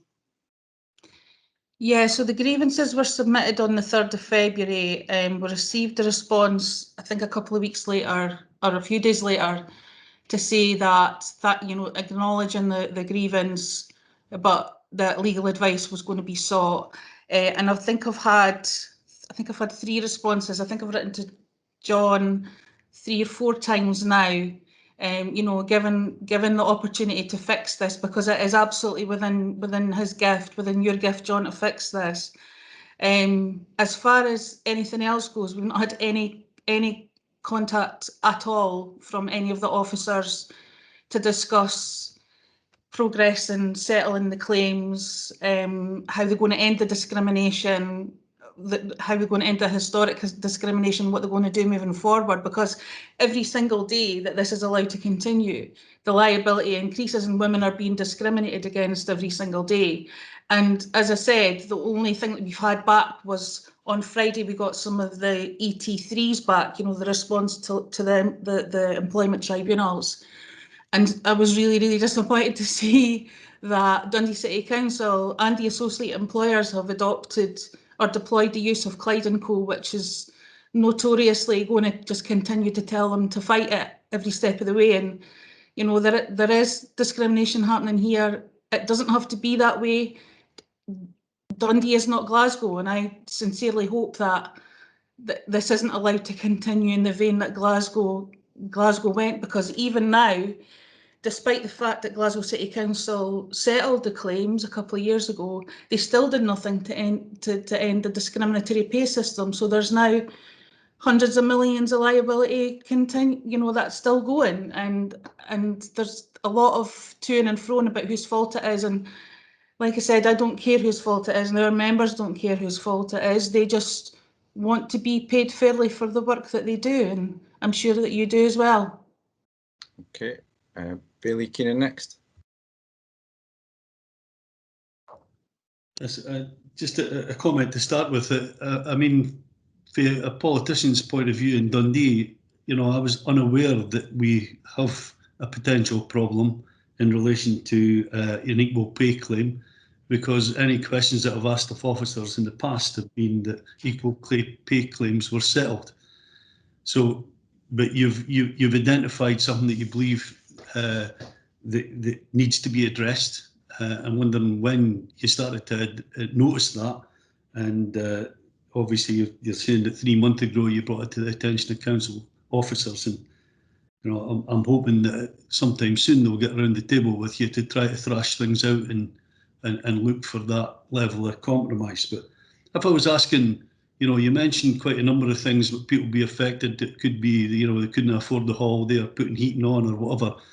What sort of money terms do we think is outstanding to people? Or what would the difference between the job that they're doing now and the grade that you feel or the wage that they should feel on? So is it, you know, they at the moment earn 10,000, they should have 15, or, you know, whatever. What's the sort of feeling about how much injustice that there appears to be within the union's view at the moment? Yeah, so as you'll be aware, the men who work in construction are still in the craft agreement, and so we don't have, you know, the job evaluation scheme does give us an idea of where people are graded or where the council regards that they're graded. But we don't have that level of detail when it comes to the craft workers. Probably one of the reasons is that we're, you know, at every opportunity, we have been blocked by getting the information that we've needed. Now, you know, obviously with the women working part-time, it will vary for each person. Not one person's going to be the same, but potentially, you know, you're talking thousands of pounds each per year for the last 5 years. And if you look at someone who's full-time, you know, it's easily £5,000 a year, maybe more. Now, when it comes to when I recognised that there was a problem, obviously I've been an organiser now for GMB. I started in 2016. And because I didn't come from local government, it came from my background civil service, you know, it is slightly different, although that when it comes to liability and dealing with public funds, it's the same. Now, I heard a lot of people referring to things in terms of there being an equal pay situation in Dundee. Now, I remember being at a council meeting. I can't remember if you were there, John, but I'm pretty sure Willie Sawyer's was a couple of years ago during the home care dispute, where a member from another union actually said that there was an issue with equal pay. Now, when I've been asking the questions around that, it's been really, really difficult to get answers. And I submitted like freedom of information. I was asking the officers of the council, and I really have been blocked at every opportunity and learning what the equal pay situation actually is. So last year, finally, it became apparent that the craft workers within construction are actually on still in the craft agreement. And that's when it became apparent that they're still in receipt of these discriminatory bonuses. So it actually took me 5 years, almost 5 years, to be able to learn where the discrimination is, but I had absolutely no idea the extent of the discrimination. It's absolutely astonishing, actually, when you look at it. Let me ask another question. Okay. In relation to the meeting that you feel Willie was at, was that a sort of joint management administration meeting with the trade unions? Yeah, it was. I remember it was just after. I think it was just after the sort of home care dispute was settled. I've been looking for my notes from it, but I've not been able to find them. But there has definitely been reference in a couple of meetings by other people at the fact that there's an equal pay situation within Dundee. I kind of remember being at a meeting like that myself, but if it was a joint meeting with the management and the administration, I wouldn't have been there. So thanks. Okay, Billy Keenan, there's no other questions, Helen, so thank you very much for answering and responding to each of those. We'll just, as always, go straight on to this item. The item before us, of course, is a broader report looking at mainstreaming equalities and describes the progress made in the last 2 years and sets out some of the highlights of that work delivered by the Council and the Partnership. The report outlines a new set of equality outcomes developed to reflect the lived experience of people in Dundee from protected groups. It also remits the Head of Chief Executive Service to produce a full action plan to address those outcomes and to track progress by the end of October 2021. Now I can see that there's a number of questions. I'm going to kick off the questions to Officer first of all. We heard from the deputation there. I think this is probably a question for the Head of Legal, Roger, in the first instance. So 2 points. Can you perhaps just outline briefly the process for dealing with the claim that Helen described? And also, can you just confirm in terms of the engagement and work of the council on that specific issue, please, Roger? Thanks, Convener. As Helen Meldrum's indicated, equal pay claims have been raised against Dundee City Council, Tayside Contracts and Leisure and Culture Dundee. So, as would be anticipated in a situation such as that, these matters are now being handled by the GMB's legal advisors and the Council's legal advisors. I can confirm to Helen and also to all the members of the committee that the Council has and will continue to respond timelessly and fully to all correspondence from the Employment Tribunal.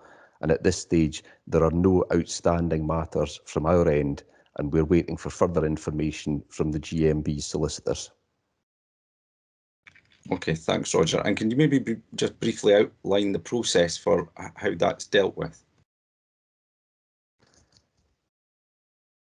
This is the third time that equal pay claims have been raised against the Council, and I've been involved in the first and the second wave of equal pay claims. Clearly, the Council and all the other employers have to reserve the right to take legal advice as to whether or not claims are valid. I can reassure Helen Meldrum, and I can also reassure members of the committee, that whenever it has been recognised that equal pay claims are valid, my experience has been that the Council has settled those claims without any unreasonable delay. And on the basis that they've been settled, by definition, they've been settled on terms that were acceptable not just to the Council, but also on terms which were acceptable to the trade unions and their members. Thanks, Roger. That's helpful. I'll just move on to other questions for the officer. So, Councillor McCready, I see you first. Yeah, thank you very much again, Convener. And I heard what Mr. Menny said there. But can I draw attention to page 41 or page 29? 41 is the larger numbers, appendix 1 of the report about, in particular, the section equal pay objectives. I mean, I heard what Mr. Menny said, but I also heard what Ms. Meldrum said on behalf of the GMB.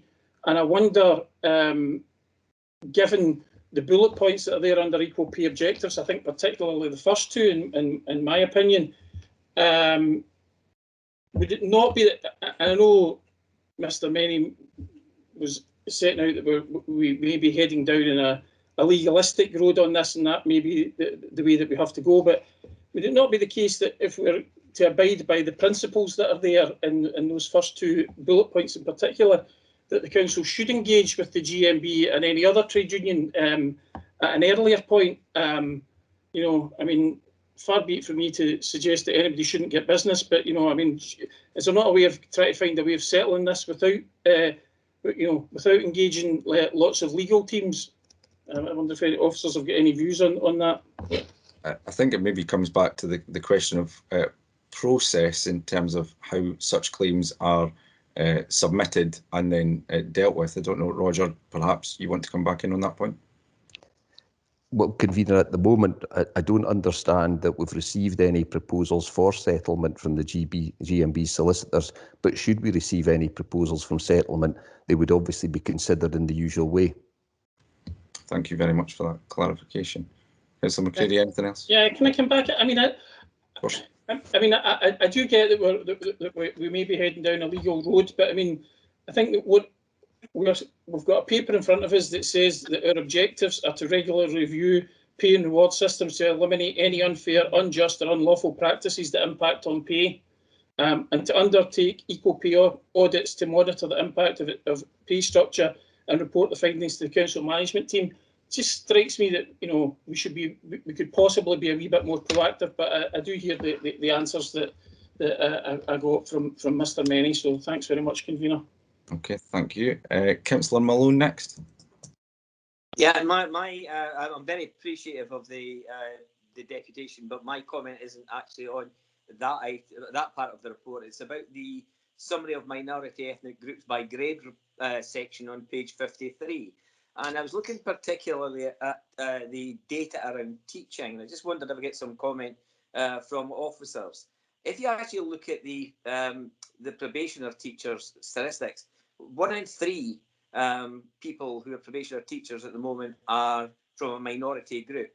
when we actually get to the teacher level, it goes down to 10%, and then at principal teacher, 7%. There is obviously no opportunity to look at deputy head teachers because, unhelpfully, we have a less than 10. So I was just wondering if there's, I understand and appreciate this is a snapshot of a period in time, but I just wonder if we could get some kind of information about why these numbers seem to become progressively, if you like, depressive in terms of the number of minority groups who then go further through teaching into more senior roles. So I just wanted to get some information on that. Thanks, Charlie. It might be something that we need to come back to after the meeting, but just initially I'm looking for colleagues from Children and Family Service or Head of Chief Executives. Andrea, I don't know if you've got any specific information that you might be able to provide after the meeting, or I know Paul's in the meeting as well, so both or either. I'm happy to say, John, it would be something we would certainly have to come back to. I don't have any immediate answers I could provide to that, except to say we do operate a completely fair selection policy.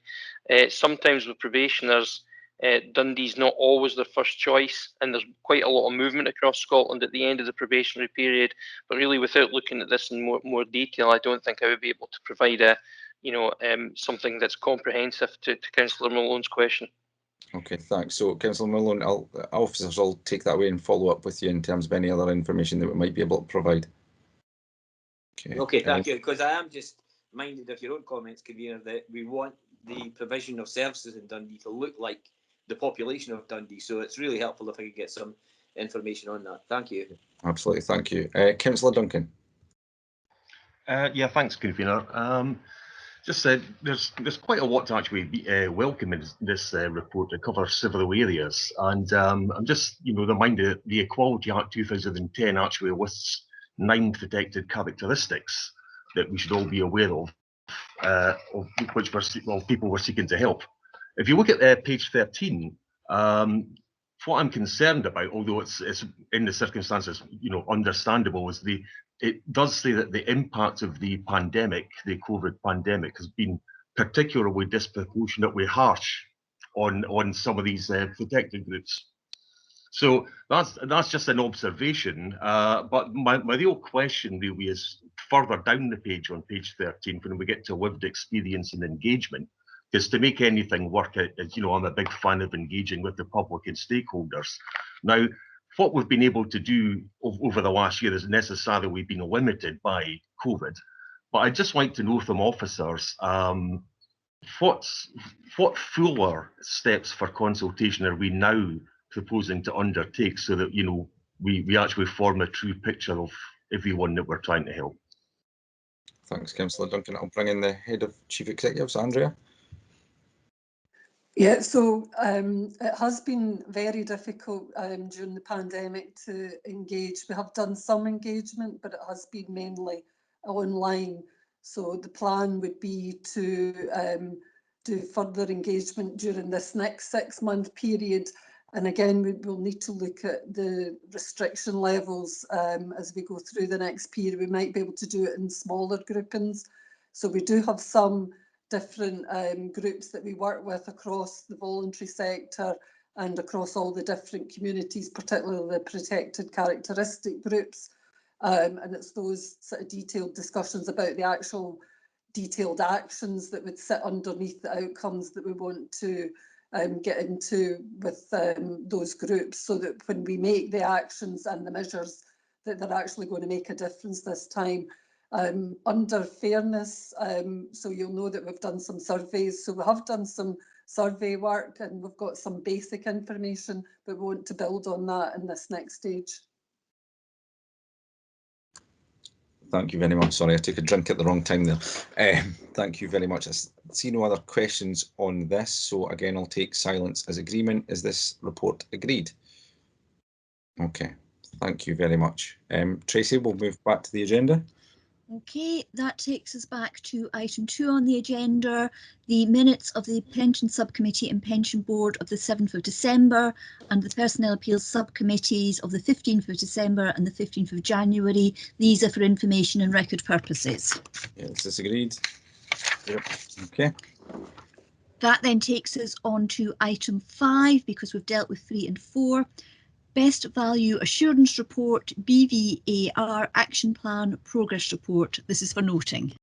Okay, I'll just move straight into questions. Bailey McPherson. Yeah, just a very brief question, convener, in relation to meeting personal development needs. And obviously we as elected members are all aware of the progress in relation to upcoming training in relation to qualities for ourselves. But I note that there's been really, well, it says 2% progress. I wonder what that actually is, but very little progress in relation to engaging with non-elected committee members, the members of the Children's and Families Committee, who I'm sure we all agree make a very valued contribution to the work of the committee. And I was just really seeking an assurance from officers that there will be progress in relation to contacting, finding out what personal development needs the non-elected members of committee feel that they would be warm to and feel would help them in their work on the Children's and Families Committee. Thanks, Bailey McPherson. I know it's a subject that my colleague Stuart Hunter is very passionate about in terms of being as inclusive and incorporating that support for non-elected members as well. But Andrea, can I ask you just to comment on the specifics of that? Yeah, so obviously just with officers being diverted onto other priorities with the COVID pandemic, this area has slipped, unfortunately, and it's we wouldn't have wanted it to. So we can definitely give Bailey McPherson the commitment that we will try and pick that up as quickly as we can and move it forward and start having those discussions. That's great. That's greatly appreciated, convener. I fully understand. It's been a unique and challenging year. I fully understand that. It's not a criticism in any way, shape, or form. But I'm very grateful to Andrea for that assurance. It's appreciated. Thank you very much. I see no other questions. So is this item agreed? Okay, thank you. That takes us on to item 6, reintroduction of parking charges. This is for approval. Again, self-explanatory. I think the contents of the report speak for themselves, so I'll just go to questions. So Bailey McPherson. Thanks, convener. In relation to the parking charges, and you'll be unsurprised that I have something to say about the 7 West End car parks. It's lucky I'm sitting down.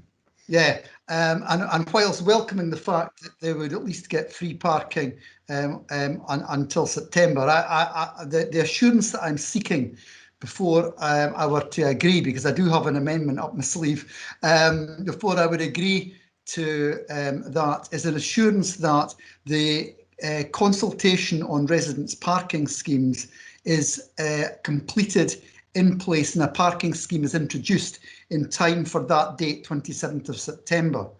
What I do not want to see is a situation where this area of the West End remains the only part of the city where there are parking charges in residential areas but no residents' parking scheme, which exists elsewhere where there are parking charges in residential areas. So I'd be grateful if someone perhaps from City Development could give me an assurance in relation to that.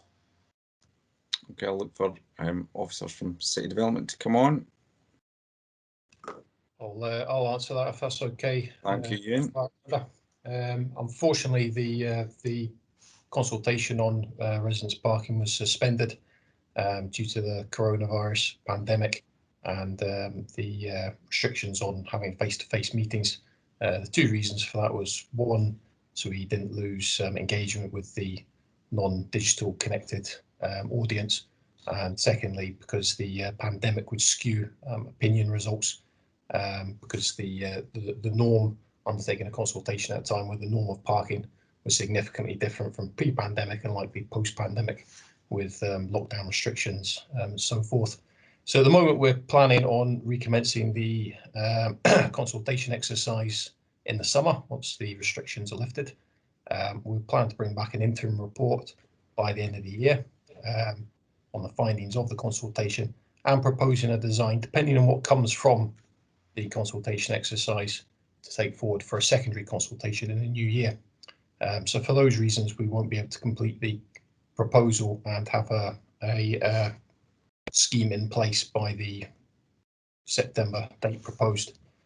Further to, sorry, carry on. Yeah, I was just going to say further to that, if, and again, there is an if scheme were to develop and what form that would be, implementation would involve road orders and such like, which has got another period on top of it, probably in the region of about 9 months, depending on objections. So there's quite a considerable lead-in times to actually be able to deliver the scheme.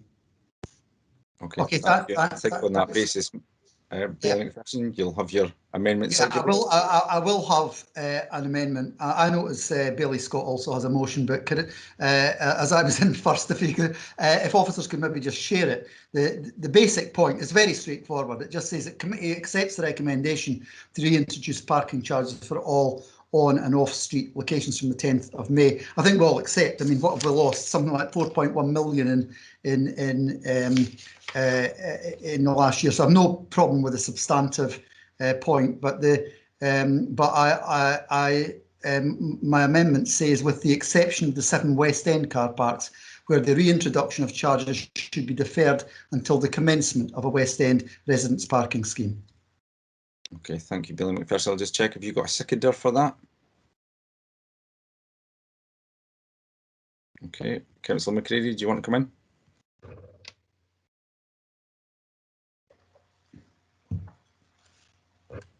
Richard, are you there? Sorry, I'm sorry, convener. I was I lost, ducked out for a minute there.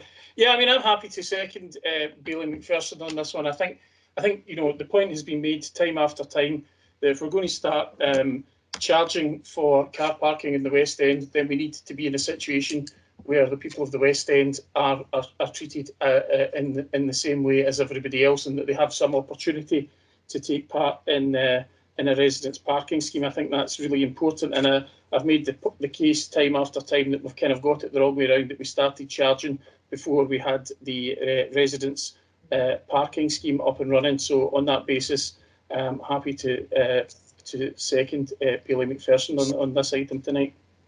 Thanks, Councillor McCready. I'll go to Bailey Scott next. Yeah, I have an amendment, convener. I put in motion because it's quicker than my finger typing, one finger typing, putting in amendment. But yeah, you knew it was an amendment. I don't know if it can be circulated.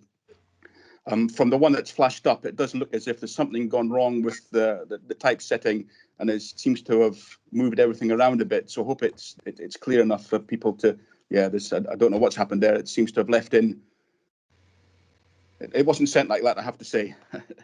But I think it makes it quite clear that what we're doing is just basically being consistent and moving what we moved at the budget meeting, which is that we think that to support the city centre and district centre recoveries, that we should allow for free parking to continue in the district shopping centre car parks until the end of the year, and in the run up to Christmas allow for a free parking in the multi-storey car parks for those 3 weekends before Christmas to support the shops there as well and hospitality there. I was really pleased to see the new local website that you've got, the website you've got up, convener, about Love Dundee Local, and encouraging people to shop local during the recovery. And I would hope that you'd be able to support this, but I understand why you might not. But I would hope that towards the end of the year, you would give some thought to allowing free parking in the city centre and the district centres in the run-up to Christmas, because I know other Scottish cities do that. And rather than having people driving to Glasgow and Aberdeen and Edinburgh at Christmas, I'd much rather they stayed in Dundee to spend the money and enjoy all the facilities and shops that we have here. And I think having free parking in the 3 weekends before Christmas would aid with that. So perhaps if you don't agree to this motion tonight, convener, you'll certainly give that some consideration in the run-up to Christmas. Thanks very much, Bailey Scott. I'll come back with my comments in a moment, but I'll just check first of all, do you have a seconder for your amendment? Yeah, convener, I'll be happy to second my colleague Bailey Scott. I mean, as Bailey Scott said, at the budget meeting, we put forward proposals on car parking because we recognise it's going to be a long, hard slog for all of us after COVID. but particularly so for the high street, and particularly, most acutely anyway, for those smaller retailers who make up the bulk of the retail offering in our district shopping centres. So if our neighbours in Angus have waived parking charges until next year, we think Dundee should do the same. And of course, in pre-Christmas period, as Bailey Scott also spoke about, it's more vital than ever. So I think we should have, if we can get free parking in the 3 weekends before Christmas in the city centre. Also worth mentioning, if I just may say for 1 second, it's also the policy of the Scottish Conservatives now to scrap parking charges by introducing what we're calling a town centre adaptation fund that councils could bid for funding from. So I think that's also a pretty good move. And as Bailey Scott said, the council's new slogan is Love Dundee Local, to try and get people to go into local shops and things. So waiving parking charges, as we suggest, would surely complement that proposal. So I'm very happy to second the motion, or the amendment, sorry. Thank you. Thank you very much, Councillor Scott. I think we should have had a warning on screen there that was a party political broadcast, but I'll let you away with that one. Thank you all for your contributions there, and I absolutely understand where you are all coming from, but you'll probably not be surprised to hear that I won't be agreeing to the amendments set out, and there's a number of reasons for that. I think what we've tried to do within this report is strike that balance and recognise there's some specific issues, looking at the West End car parks, for example, in the later introduction. But over and above that, I think we're also very conscious of the need for turnover in those areas, particularly around district shopping centres, and the requirement to not have people hogging those spaces all day because they are free. So whilst I think there is perhaps some merit in what you're saying, I think actually the overall impact may not be wholly positive, and might be challenging in some ways for some owners of property and businesses in each of those areas. On the specific point that was referenced in terms of Christmas, you'll be aware that a couple of years ago, led by the convener, Councillor Flynn, there was a different approach taken in the run-up to Christmas time, and I think what I would certainly be willing to, what's the word I'm looking for? Say, I suppose, is that we're happy to look into Christmas in a little bit more detail, and actually there will be a report that comes forward at Councillor Flynn's committee which will look at the general approach to Christmas, and I'm sure, I can see him nodding there, that he'll be happy to reflect on parking in the run up to Christmas and take those points on board, and hopefully we can come to an agreed position on that. I can see that Councillor Sawyers has formally seconded me, which is always very useful before I spoke. Thank you, Councillor Sawyers. Protected what I was going to say there. And we will move to the vote. It's perhaps, oh, well, before we do that, I will let Councillor Flynn in because it was a bit quick there. Councillor Flynn. Sorry about that, Convener. No, I just want to reiterate what you said, Convener. I think it's absolutely right that we really reintroduce the car parking charges for the reasons you've stated. If we don't do this, our streets will turn into car parks, and for the district centres and various areas will not get the footfall that the Conservatives have just said we should have. You know, live local, work local, shop local, but if they can't get local, they won't be able to do that. And I think it's important that we recognise Christmas, as you said, 2019-20, we actually did that. We just made it £3 all day, if I recall. And I think it's an incentive to encourage people to come to the city centre. Not take their cars in the city centre primarily, use the car parks if they can, or use sustainable transport. And I think that's our policies going forward. I think we really need to promote that. So I'll support you again, Convener. I think it's absolutely right what you just said, and I'm really keen to see what we can do at Christmas as well. Thank you. Thanks very much, Mark. Can I invite Roger in just to? I'm not sure if this is what you're about to say, but I was going to ask for clarification just to remind people of the process for the vote. But Roger, I'll let you in. Thanks, Convener. So the motion in your name, seconded by Bailey Sawyers, will first be voted on against the amendment in Bailey McPherson's name, seconded by Councillor Macready. And then the winner of that vote will be voted on against the amendment by Bailey Scott, seconded by Councillor Scott. Thank you for that clarification. So on that basis, Tracy, we'll go to the vote. Okay, right. As specified by Roger, the motion by the convener, seconded by Bailey Sawyers, is as per the report. The amendment by Bailey McPherson, seconded by Councillor Macready, is as circulated. Convener. Motion. Councillor Cadell. Motion. Councillor Dawson. The motion. Councillor Flynn. The motion. Councillor Hunter. Motion. Councillor Lynn. Motion. Councillor Rendell. The motion. Bailey Roberts. The motion. Councillor Rome. The motion. Councillor Ross. Motion. Bailey Sawyers. Motion. Councillor Short. Motion. Councillor Smith. Motion. Bailey Keenan. Amendment. Councillor McCready. Amendment. Councillor McIrvin. Amendment. Councillor Malone. The amendment. Councillor Richardson. Amendment. Bailey Wright. Amendment. Bailey Scott.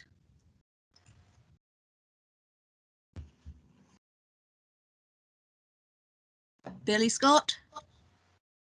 Derek. Sorry, amendment. Councillor Hay. Amendment. Councillor Scott. Amendment. Bailey McPherson. The amendment. Councillor Duncan. Amendment. Lord Provost. Motion. Councillor Murray. The motion. We have 15 for the motion, 11 for the amendment, so the motion is carried at this point. We now move to the second vote, where again the motion by the convener, seconded by Bailey Sawyers, and the amendment by Bailey Scott, seconded by Councillor Scott. Convener. Motion. Councillor Cadell. Motion. Councillor Dawson. The motion. Councillor Flynn. Motion. Councillor Hunter. Motion. Councillor Lynn. Motion. Councillor Rendell. Motion. Bailey Roberts. Motion. Councillor Rome. Motion. Councillor Ross. Motion. Bailey Sawyers. Motion. Councillor Short. Motion. Councillor Smith. Motion. Bailey Keenan. Amendment. Councillor McCready. Amendment. Councillor McIrvin. Amendment. Councillor Malone. The amendment. Councillor Richardson. Amendment. Bailey Wright. Amendment. Bailey Scott. Amendment. Councillor Hay. Amendment. Councillor Scott. Amendment. Bailey McPherson. The amendment. Councillor Duncan. Amendment. Lord Provost. Motion. And Councillor Murray. The motion. Again, we have 15 for the motion, 11 for the amendment, so the motion is carried. That takes us on to item 7 on the agenda, which is the Brexit update report.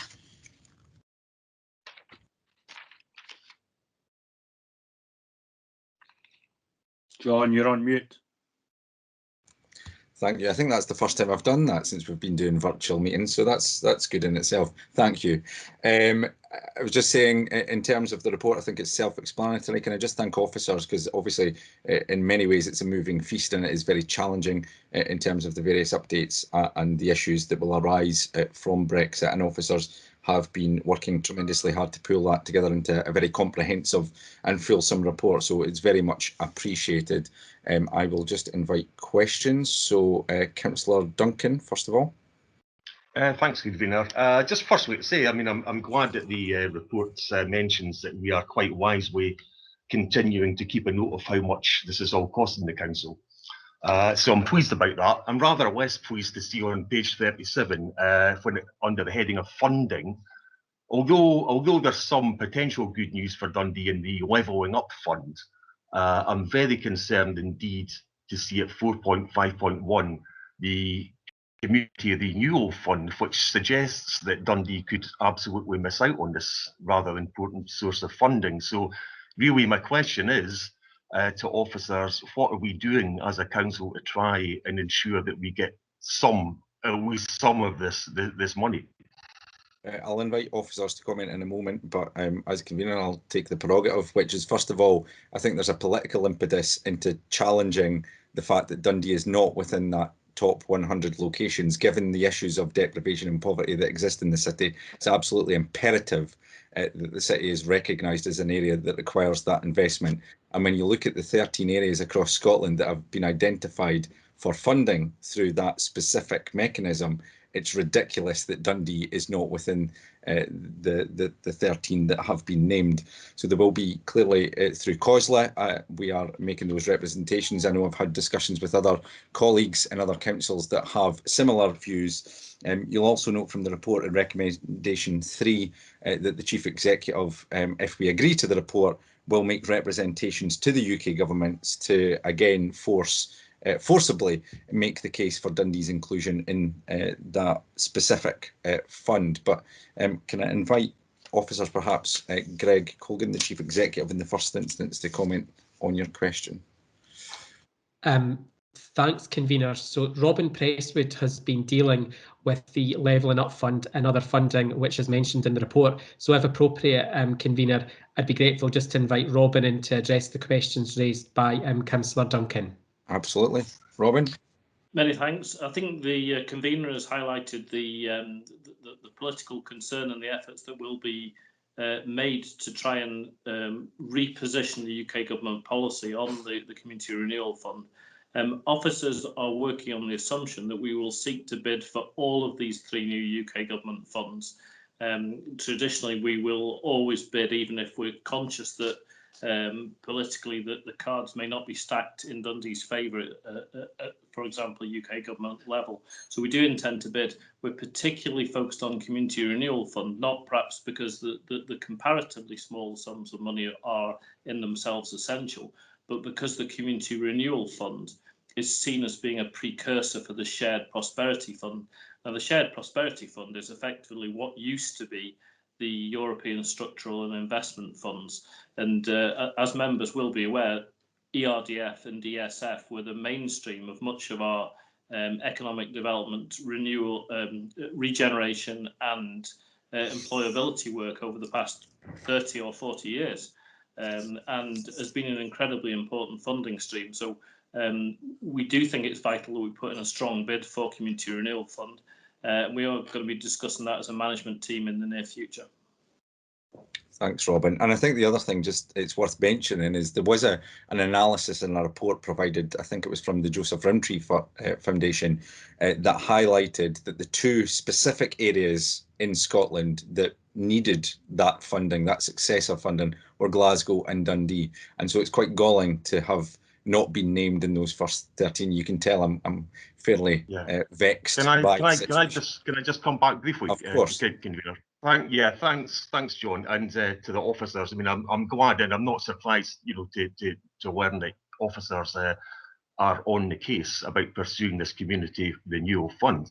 I mean, I would kind of echo what you've said, convener, that if Dundee is to be omitted from this, that would be absolutely preposterous and potentially catastrophic to the city.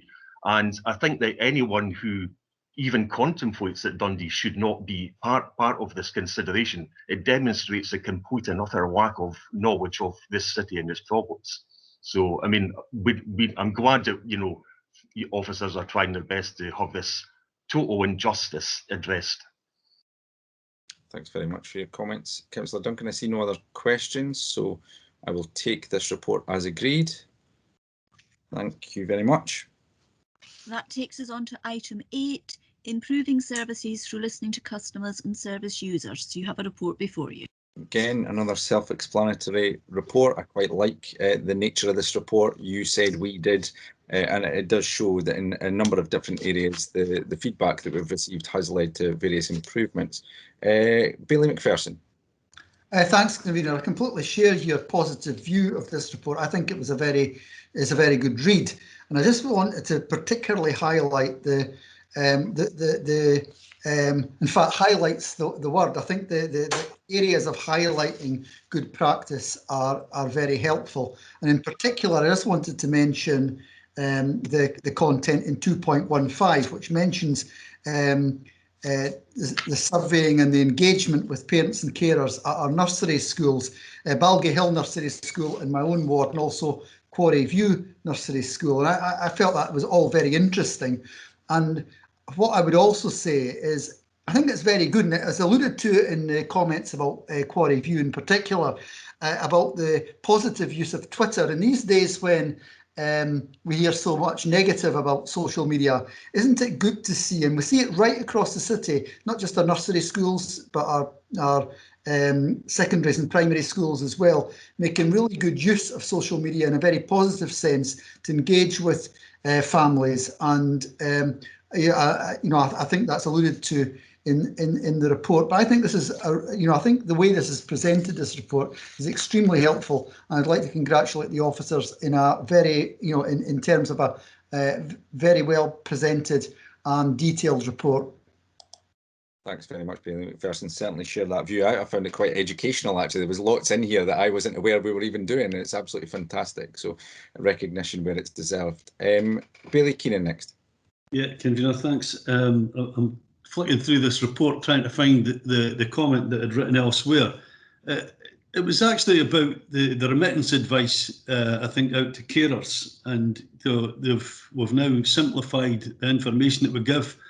It's more acceptable to people, and we're delivering a lot less of them. And I'm wondering, there is a potential saving there. It may not be too much, but I think that it would be good if that was noted within the report, and then see how it could be rolled out elsewhere. So I suppose the question is, is when we've addressed an issue, is there an opportunity to take it that bit further, deliver it through other areas and other service areas, and look at its potential much wider saving? Because, I think delivering what people want, and if we were to make the saving at the other end, it would be a win-win situation all round.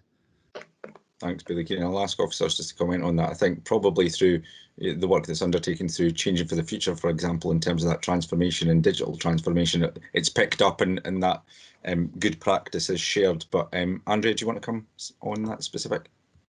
Yeah, no, we do try and learn from what other services are doing and seeing if that can be replicated in other areas. So we will be picking up on that, because sometimes for officers, some of these bits of information, because they're at such a low or service level, we're picking them up just at this point when we're gathering the information. So we'll review that and feed back to you as we move forward. Thank you.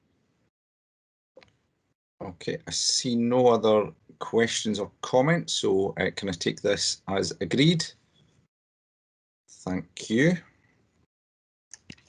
So item 9 on the agenda, the revised anti-money laundering policy and risk register. You are asked to approve the policy and note the register. Okay, again, fairly self-explanatory. Any questions or comments on this? No. Okay, is that agreed? Thank you very much. That takes us to item 10, the Common Good Fund. You are asked to approve the report. It's always great to see how this money has been used in previous years, and clearly there is an amount of money which will be made available for the community at large over the coming year, and that is detailed within the report. I'll just go straight to Councillor Richardson. Margaret? Thanks, Convener.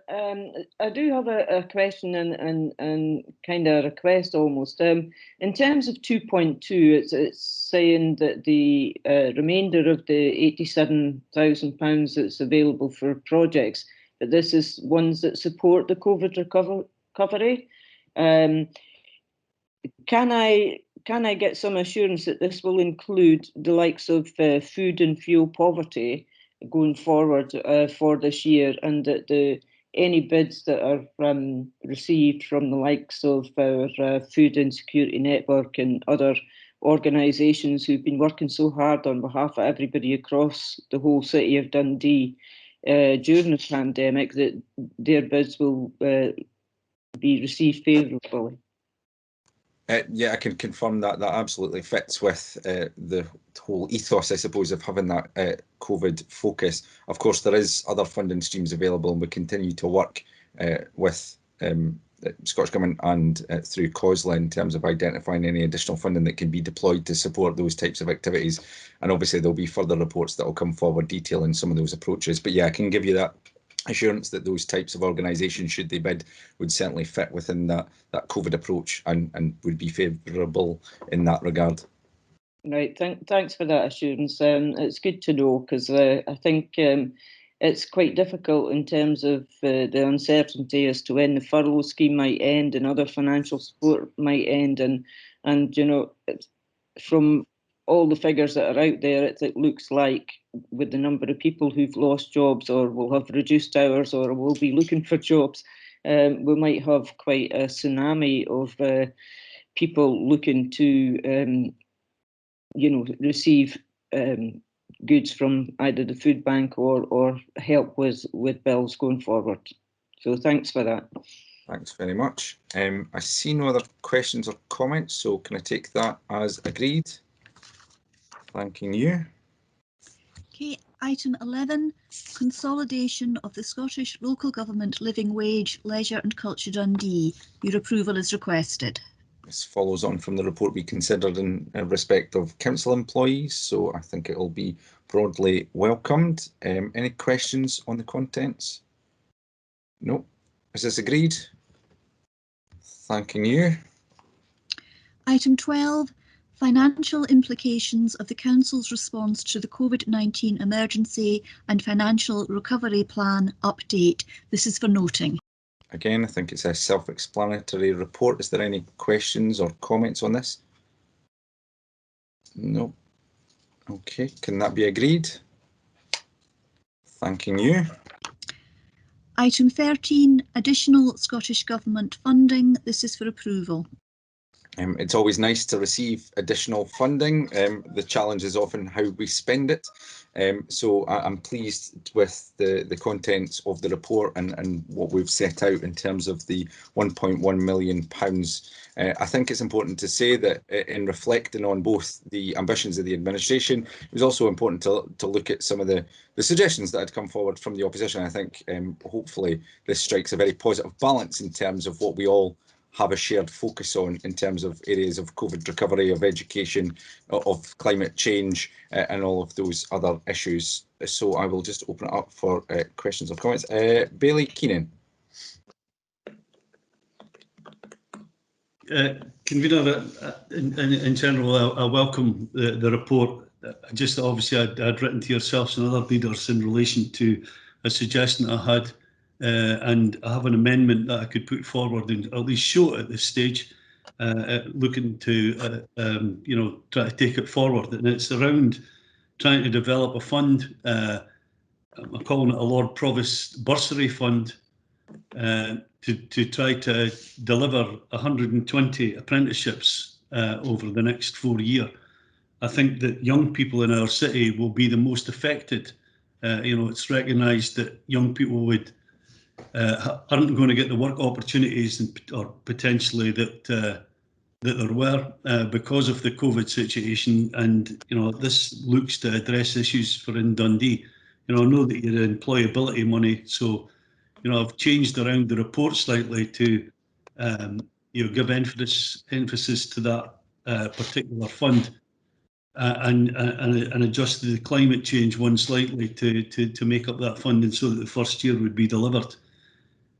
I think it is a scheme, you know, obviously written to yourself and other leaders, and I accept it's a scheme because of the sort of timescales that we work to in opposition. It's difficult to put a well-polished scheme together, and I recognise the fact that we would need to have some discussions cross-party and with the Lord Provost and officers to fine-tune what our offer would be. But, you know, it would be a great thing for the city to be able to ensure that we delivered this extra funding to make sure that there was this level of training to create the skills for that the city will need for its future. Wouldn't it be good if we were able to attract some of the businesses that haven't taken on apprentices over the years? That butty extra funding topped with the government funding that's there to make a difference. You know, ideally, if you were in a position to give £5,000 a year, you would almost cover for a 16-year-old apprentice the best part of their wages in the first year. I realise within the constraints of funding that we have available, that kind of offer would be impossible. So £5,000 in the first year, and if that was turning out in year 4, when an apprentice and a third-year apprentice is delivering productivity, then it's something that would be good to have within our city. And I'm hoping that there's support of this. I think it's about delivering for our young people. It's not about party politics. It's about young people getting the best possible start in their life. I know the Lord Provost is a tradesperson, an electrician to trade. I'm a mechanical fitter to trade. It served me well in earning a wage. I maybe didn't get my hands dirty anymore, but I certainly, through having that skill, could read drawings and talk the job when I'm talking to suppliers and the like. And I think that creating that skilled person and skilled people in the city can only stand the city in good stead. And I would ask that you consider giving it your support.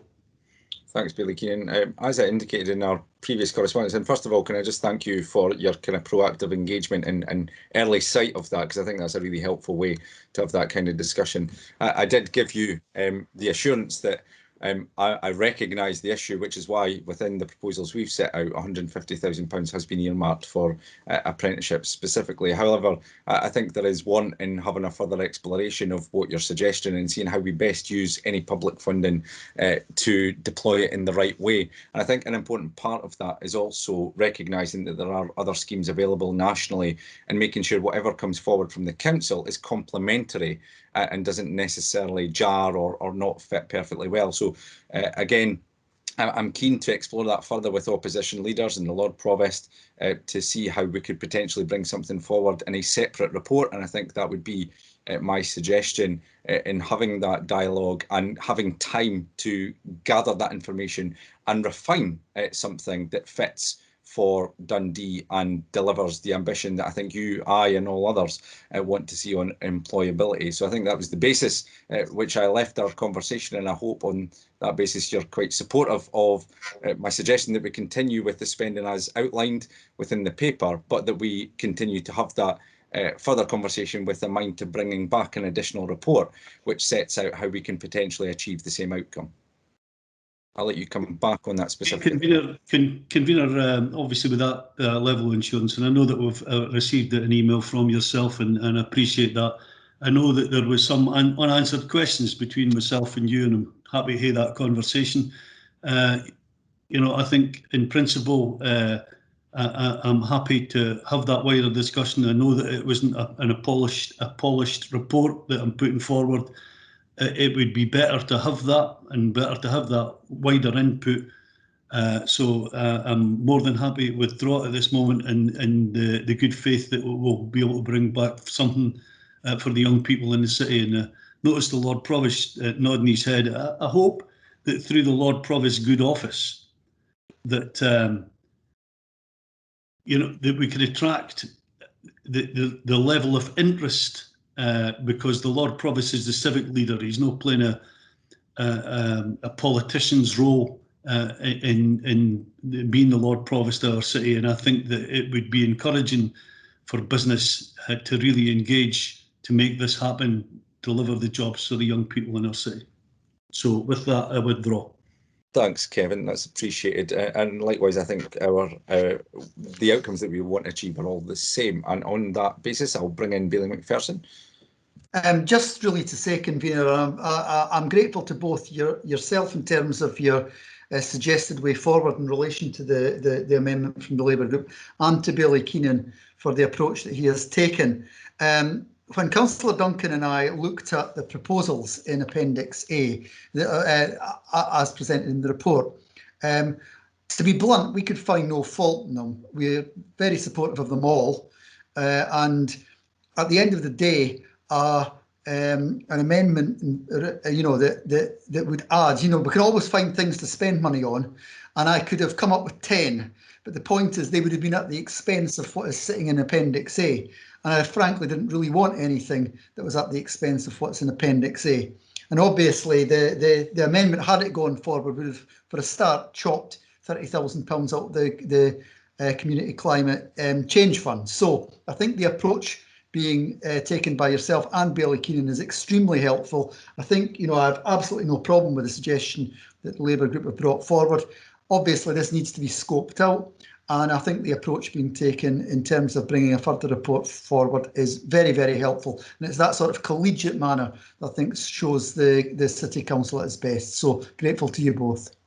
Thanks very much, Bailey McPherson. I see no other comments or questions on this, so can I take that as agreed? Thanking you. We now move to item 14 on the agenda, which is the Revenue Monitoring 2020-2021 report.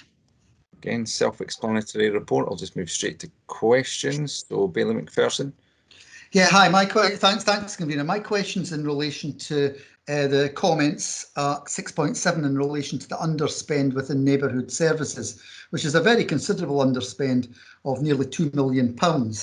And I've got two particular areas that I was really wanting to ask a question about.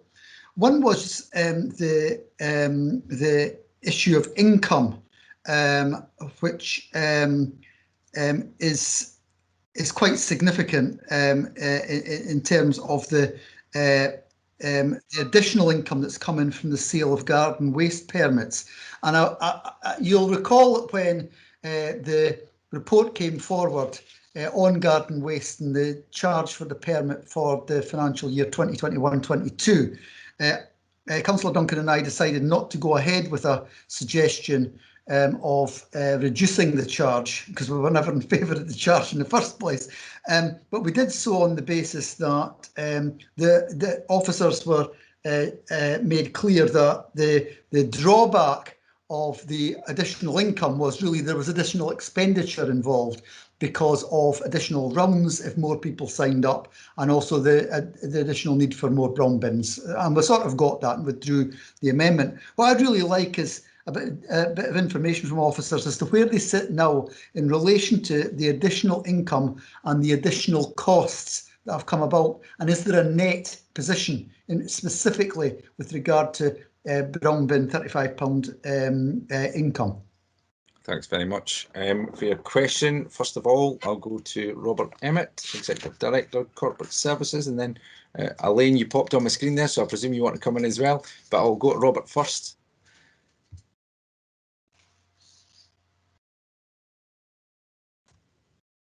Robert, are you there?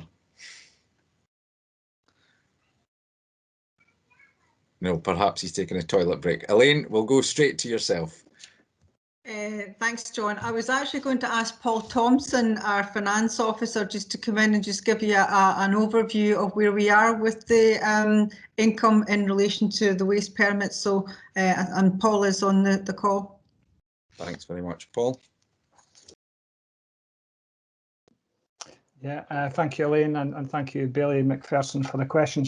I can confirm that within the figures that have been reported in the report before you, that the net surplus for the garden waste scheme is some £240,000 of income that's included.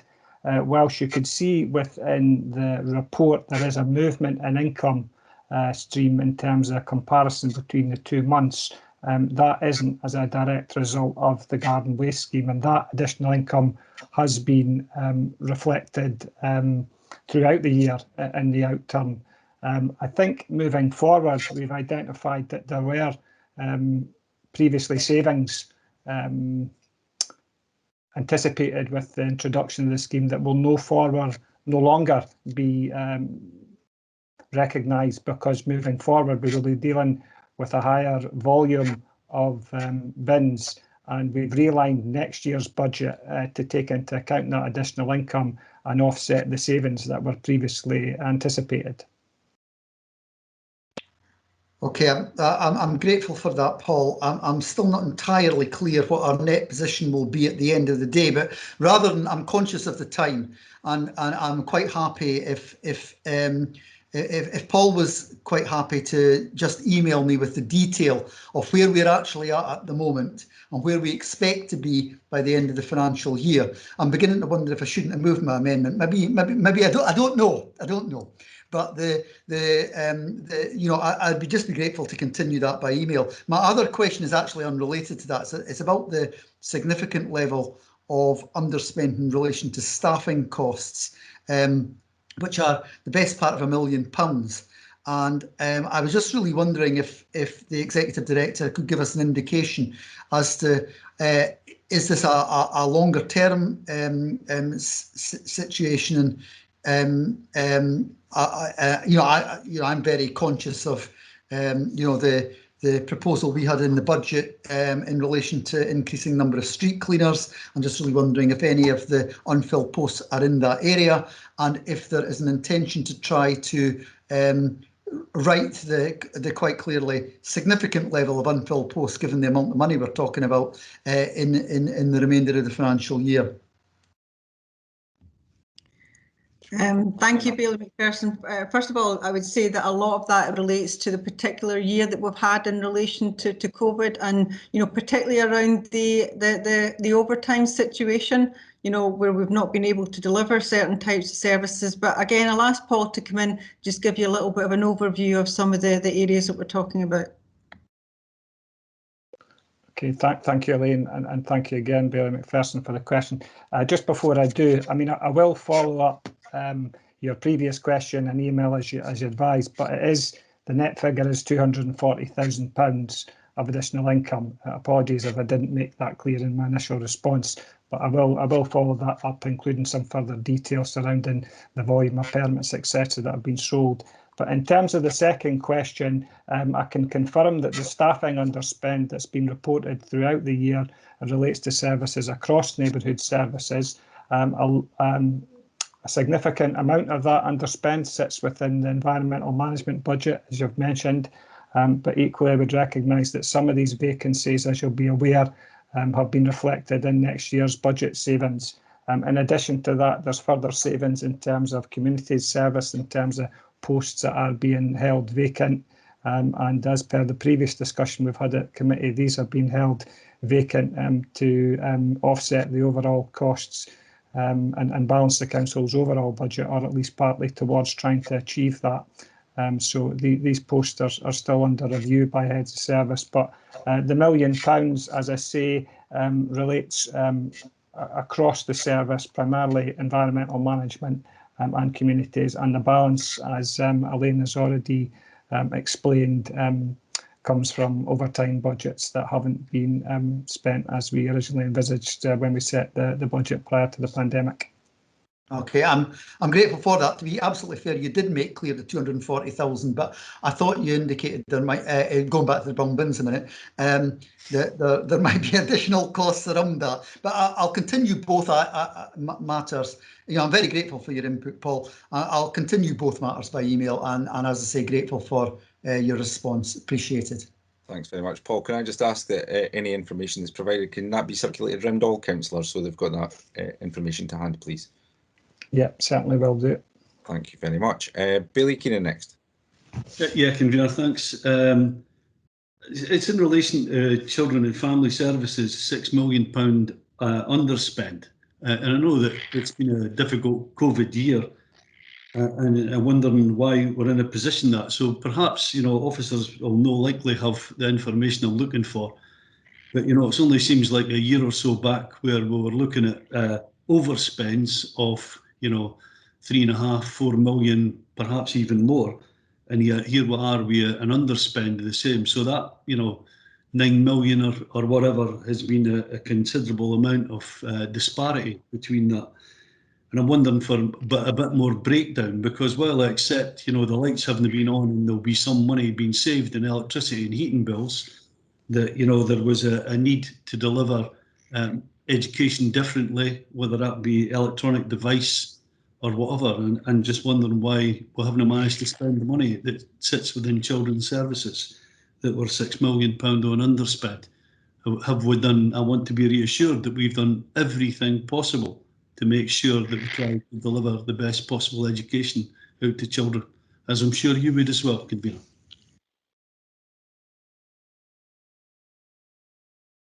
Sorry, Convener, you're on mute. Twice in one night, sorry about that. Thanks, Bailey Keenan.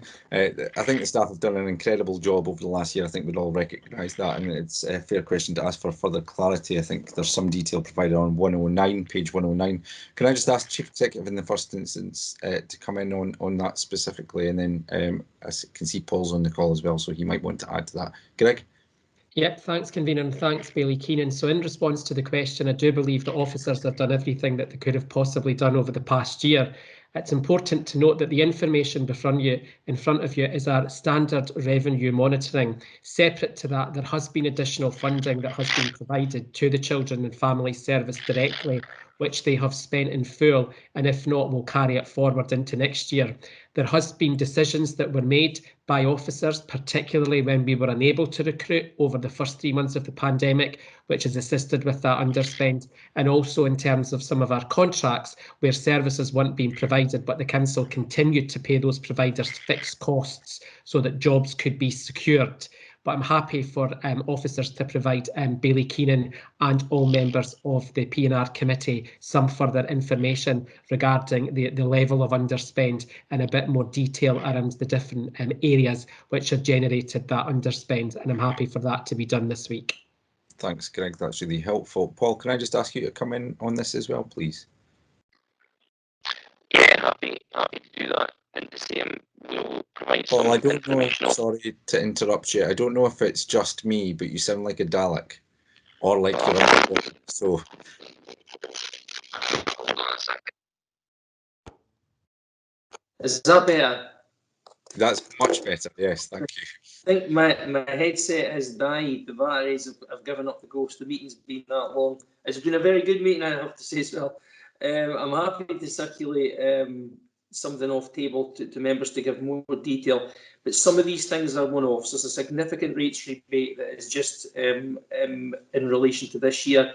And what the other parts are to do with early years, where we couldn't actually open one of the schools because there'd been a delay in the build. Therefore, there was no way we were going to be able to recruit staff. So there's some quite big packages there that are just single year effect. But I'm happy to circulate more detail offline and send that around committee if it helps. Thanks very much, Paul. Robert, you've got your hand up. Do you want to come back in on this? Just very briefly, Chair, to remind members that we saw in the previous report on COVID, there was something like £8.5 million of additional expenditure in education, COVID related, and in the reports, as the Chief Executive, I think, was saying, need to be taken concurrently. Yeah, thank you for that. I see no further questions or comments on this report, so is that agreed? Thanking you. We now move on to item 15, capital expenditure monitoring for 2020-2021. This is for noting. Again, self-explanatory report. Any questions? No. Can this be agreed? Thank you very much. Okay, and the final item on the agenda, item 16, Tayside Pension Fund actuarial valuation as at the 31st of March 2020. This is for noting. Any questions? Nope. This is agreed. Thank you very much for your attendance. Have a lovely evening and a fantastic week, and we'll see you for the next round of committees. Take care. Thank you. Good night. Night. Good night. Good night. Bye.